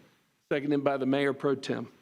Okay, Commissioner Williams-Cox. Thank you, Mr. Mayor. I also want to thank FSU, TMH, FAMU, our negotiating team, the lawyers, and everyone concerned. I also want to thank the citizens of the City of Tallahassee. Yep. Not just the ones who make it to this room, but those who are out there in our community who will be served by this advanced healthcare system. I am not running for mayor, but if I were running for mayor, I want to paint a very positive picture of the future of healthcare here in Tallahassee. Now, some of what we've heard this morning doesn't do that, but we do know that every major accomplishment has taken planning, it's taken participation, and it's taken hearing from the people who will benefit or those who will be serving the public. And I've taken the time to do that. I've listened to Florida State individuals, students, staff, faculty, leadership, FAMU. I've listened to and I watched the relationship between the president of FAMU and the president of FSU and Mark O'Brien. Those leaders have been communicating. I am pleasantly pleased that we seem to have a level playing field in that regard. I also listen to the people in the grocery store, the people at church, the people who stop me in the streets, and they are overwhelmingly in favor of this. Yes, there are some who have some distrust because of past history, and I get that, I understand that. And so we need to use the past to help fuel the future. Those bad things that happened in our past, we need to take those opportunities to turn them into positives and to move our city forward. So I see it as this, and I did write this down so I can say it correctly. They make me look better. This morning, we have the opportunity to build a stronger healthcare future for Tallahassee. The question before us this morning is simple. Do we move forward or do we stand still? Amen. Years from now, people will look back at this morning as the moment Tallahassee chose to move forward. A few years ago, and I've mentioned this to several of you, a few years ago, I had the opportunity to visit Ghana. And the motto there is forward ever, backwards never. I brought that back with me. And so because of that, this morning, I am not just voting on an agreement. We're voting on the future of health care. And I don't have to relitigate this. And thank you, Commissioner Matlow, for taking us down memory lane and reminding us that this has been a full year. I have given birth 3 times, and it only took 9 months to create a whole human being, 3 bouncing baby boys, 2 of them at TMH, and 1 at what used to be Gadsden Memorial Hospital, which I am in hopes of this forward move will create the opportunity to bring back a Gadsden Hospital. I see this as an opportunity for FAMU to continue to do the things that they've been able to do at the hospital and be able to expand more into the rural communities. I am in favor of moving our city forward. I am in favor of being a part of this historic moment when my great-granddaughter, who is about 5 months old, looked back and asked me, what did you do in this moment? Yes. I want to proudly, because I do plan to be around when she asked that question, because TMH is going to take good care of me and put me in a good rehab if I need it. I want to be able to say to her, I stood for the citizens of Tallahassee for what I believe to have been the right thing to do because I listened to them. I listened to those who are for, and I listened to those who were against. And I believe that, as Scripture says, there's more for us than there are against us. And so in this moment, I am proud to support the motion that is on the table. And I thank everyone for participating. This is what government does. And Commissioner Matlow, I'm glad you mentioned DEI, because I needed some help just last week to come against what is happening with us at the local level. We're losing a lot of our local authority thanks to the Florida legislature. And yesterday, based on what was passed, we are now in jeopardy of not being able to support festivals that celebrate our diversity. Because if we do, we may be removed from office if the governor signs that bill. So we have the need to provide for good health care, but we also have to roll up our sleeves and work together to protect our local authority so that our local citizens will benefit from this local ability to serve our constituents. And so in doing so today, to serve my local constituents, I am in favor of moving forward and making sure that we have advanced quality care. And in closing, I was at Moffitt just a little over a week ago with my chief of staff, who is a 3-time cancer survivor. We go to Moffitt for every appointment she has. And I asked the doctor there, have you been keeping up with what's going on in Tallahassee? And he had. And the question I asked him is, what do you think about it? He told me what he thought about it, but he ended it with this. I believe that everyone should have access to advanced quality care near home. Because only if you're able to afford to drive, only if you're able to live and stay where you're having to travel for treatment, will you have that access. So I asked him, could I quote him? And I won't give his name. But that is what he said, and that resonated with me as we drove back 4 hours to get back home. So bring it home. FSU, FAMU, TMH, we're counting on you to bring it home. Thanks. Motion has been made by the mayor for the recommended action of option number 1, seconded by the mayor pro tem. Mayor pro tem, you are recognized. Thank you, Mr. Mayor, and I will be brief because I think so much has been said that certainly would lead me to want to support this, in addition to what I have heard in the community as I have made it my intention to be involved in the community and to talk with the people that I run into when I'm grocery shopping at Piggly Wiggly or at some other event in the community, my neighborhood, talking to my neighbors about their issues with health care and what they would like to see happen. I want to thank President McCullough, of course, from FSU, Mark O'Brien and his staff and board from TMH, of course, the staff, leadership, administration, staff at Florida A&M University. And Jack, thank you all for the work that you did. That did not go unappreciated. I may differ with you on some of the issues that you've raised, but thank you for that, because you had to come from Atlanta, you know, to make that effort, and certainly we thank you for that. We have a very important decision to make this morning. As has been said, this will be transformative for the city of Tallahassee, Leon County, and this region. Mine is a personal decision in a lot of respects. Both of my daughters were born at Tallahassee Memorial Hospital. My wife received cancer care at Tallahassee Memorial Hospital. She is a breast cancer survivor. I have received care, inpatient care at Tallahassee Community Hospital, and in every instance, we got some of the best care that a healthcare institution could provide.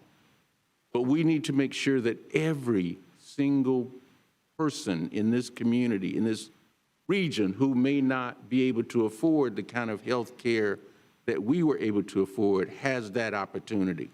I think this agreement does that. I am certainly in agreement with the fact that it will have a tremendous economic impact on our community. You know, we see what has happened in other areas of the state where these types of agreements have come about.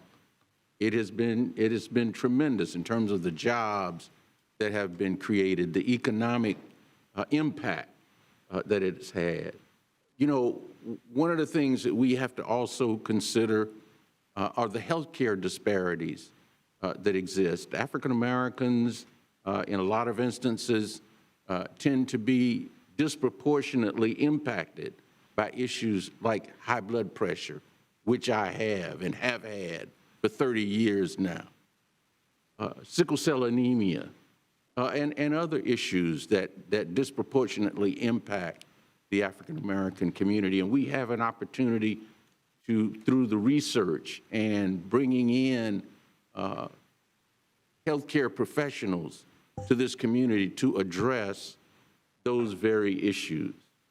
And so that's another reason that I'm going to support this motion this morning.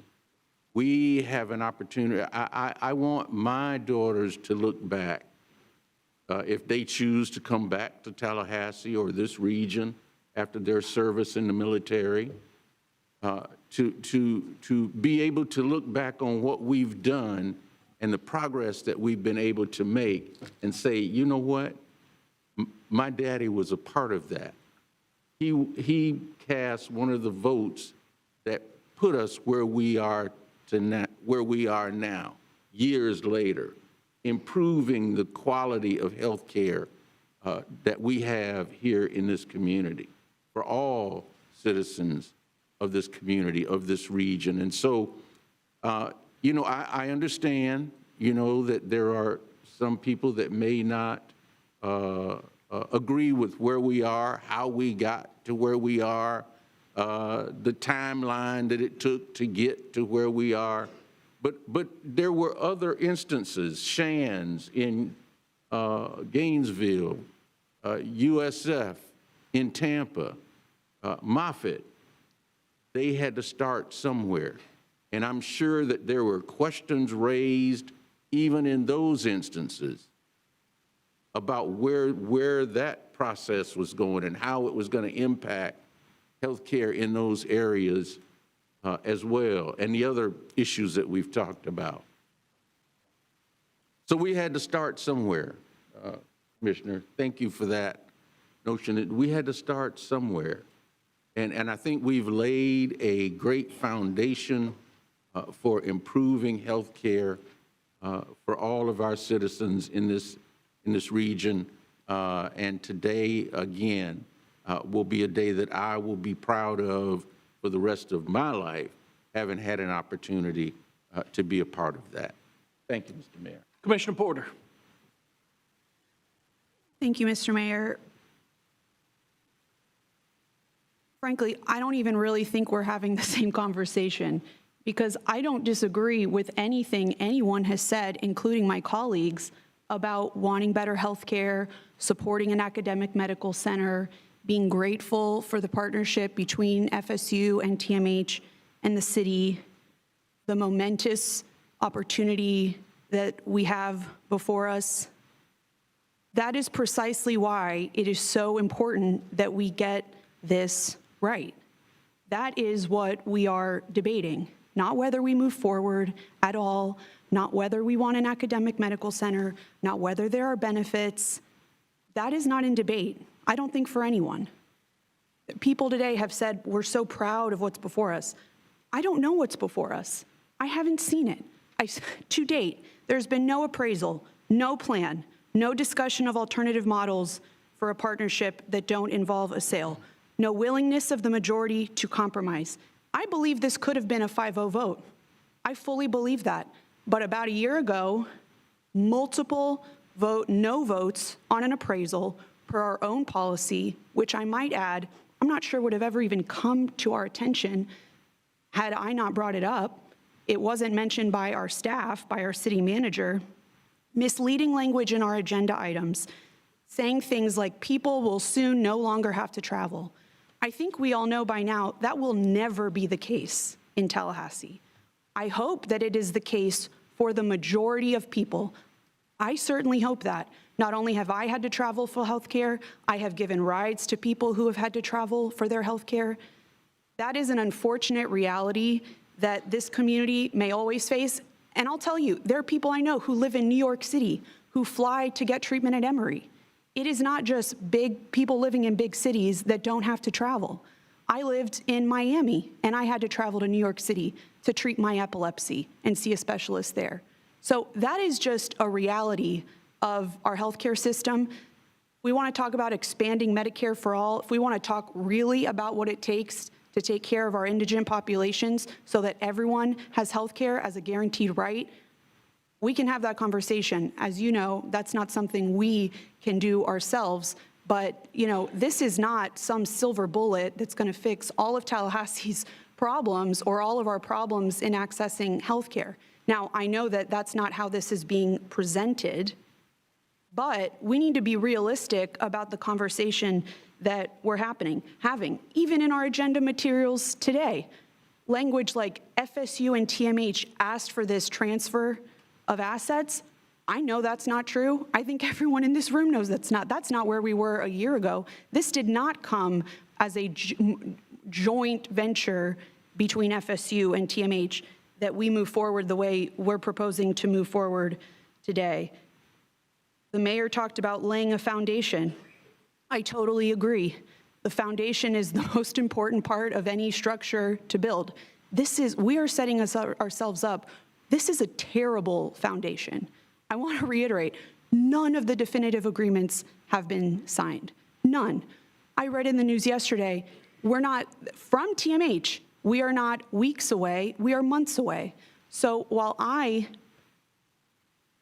understand no one, I believe, wants to prolong this indefinitely to the point that we don't have a deal, though I will just say in this case, I find that really hard to believe that if we don't have an April 1st deadline, that just means this is going to go on for years and years and years. The direction given by the commission was not that we have an April 1st deadline. The direction was, and the commitment that we made to the community, and that has been the commitment for the year that we've been discussing this, is that the transfer would not happen until the definitive agreements had been signed. We don't even know what we are getting ourselves into. And I want to say this. I say this not because I don't trust FSU or I don't trust TMH. Trust has nothing to do with it. But I have a responsibility to know what I am supporting, what I am voting for, because of how consequential we all know this decision is. And I have a hard time believing that anyone else in this room would do their own personal business this way. It just simply wouldn't happen. So process is not the only thing that matters, but process does matter. And from the beginning, the community and myself have laid out certain conditions, things of importance that were a requirement for my support for this, which I very badly want to support because I do believe in what we're talking about. And I do believe in the vision that we are supporting here today.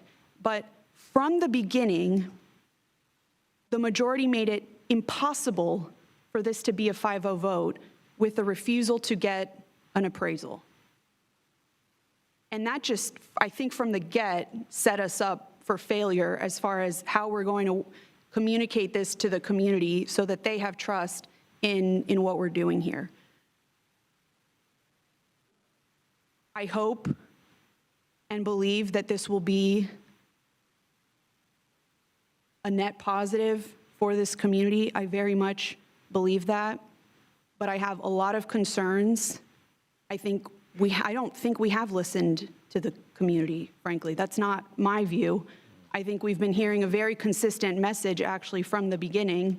One of those messages being, please do not do this before we actually know what we're getting into. If that were the only thing we listened to, then I think that would actually be a step in the right direction. So I wish I could be more excited today than I am. I'm disappointed. I'm frustrated. I think this community deserves better than the way this process has played itself out. And for those reasons, I can't support the motion. I wish that I could, because I think it's dishonest and a mistake to say that this is the vote we're taking is, do you support better health care? Do you support FSU? Do you support TMH? I think we all know that life is a little bit more complicated than that, and so is this deal. So I hope that, though I doubt that, the people in this room all of the people in this room will believe me when I say that, but this has never been for me about do I like or trust any of the people involved in this deal. It has always been, can I answer honestly that I have vetted this project so that I know with confidence that it is what is in the best interest of this community, that we've made this the best deal possible. Just not a good deal, but the best deal possible, because that is what Tallahassee deserves. But without even knowing, I haven't seen anything, no plan, none of the definitive agreements, nothing. How could I possibly move forward? Thank you, Mr. Mayor.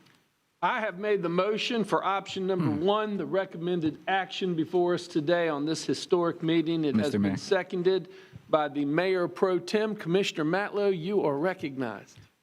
Thank you, Mr. Mayor, and thank you, Commissioner Porter, for those comments. Trust but verify, we say. You know, we can trust each other, but until it's written on a document and we can read what's being signed and we can verify that, we have no idea what will move forward. So I do have some suggestions. First off, you know, Mr. Mayor, I would ask that we refrain from personal attacks on board members. Being called in obstructionist isn't healthy to this conversation. Let's stick to the material facts about what we're working towards. So to that end, I'd like to offer a substitute motion that we bring this back to the next City Commission meeting with changes. One, we remove the arbitrary April 1st deadline, and we don't move forward until we do what's consistent with the MOU.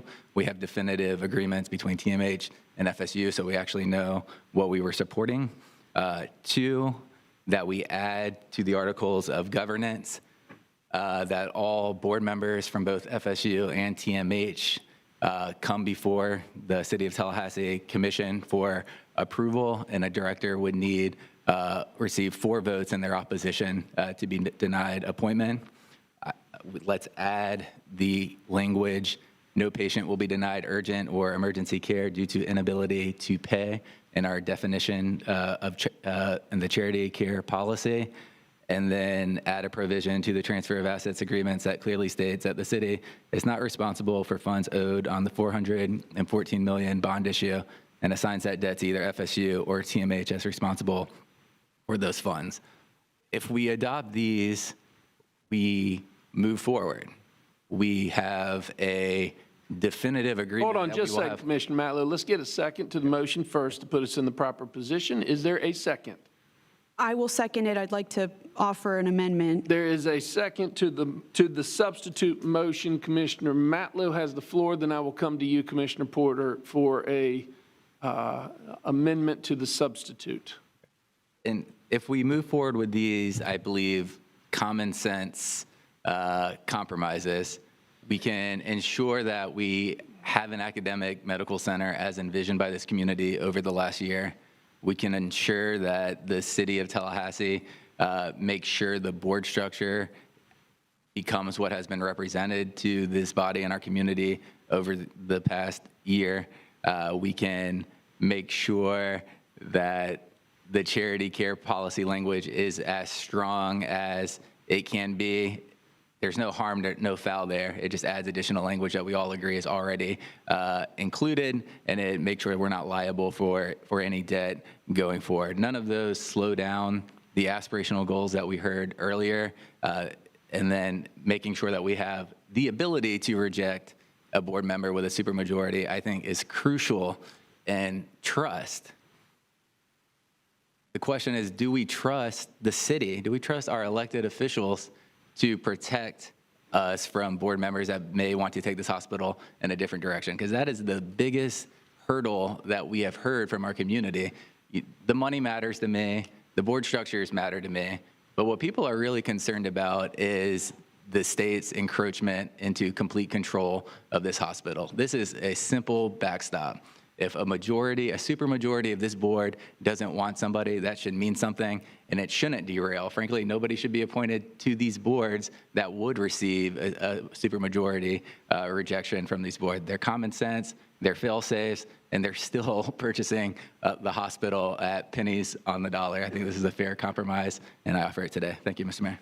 There is a substitute motion on the table, seconded by Commissioner Porter. Commissioner Porter, you're recognized for an amendment to the substitute motion. Thank you, Mr. Mayor. And my suggested amendment, if the maker of the motion would accept it, in the agreement currently between FSU and the city, there's language that says a report will be furnished to the city every year. And I want to clarify that report not just come to the city, but come to the city commission itself for the public's review. Even if it's on consent, I don't really care. I just think it's important that it make its way to the city commission and the public. Is that an acceptable, friendly amendment to the maker of the substitute motion? Accepted. Okay, so there is a substitute motion on the table, seconded by Commissioner Porter. I do not intend to support it at all. In the words of the legislature, this is considered a strike everything and start over.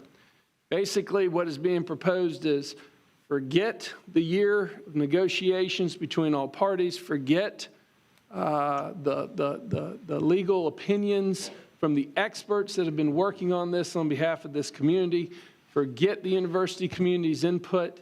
Let's start over in that we know best in the next 3 weeks to 4 weeks, and I simply cannot support that. I will support the original motion on the table. Any further discussion on the amended substitute motion before we take a vote? Commissioner Matlow, on your amended substitute motion. Thank you, Mr. Mayor. It's quite the opposite.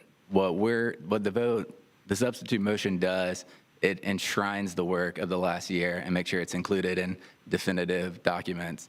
In fact, the original motion you made throws out everything we worked on over a year because it does not require anything that was discussed to be included in the final documents post the sale of this hospital. Thank you.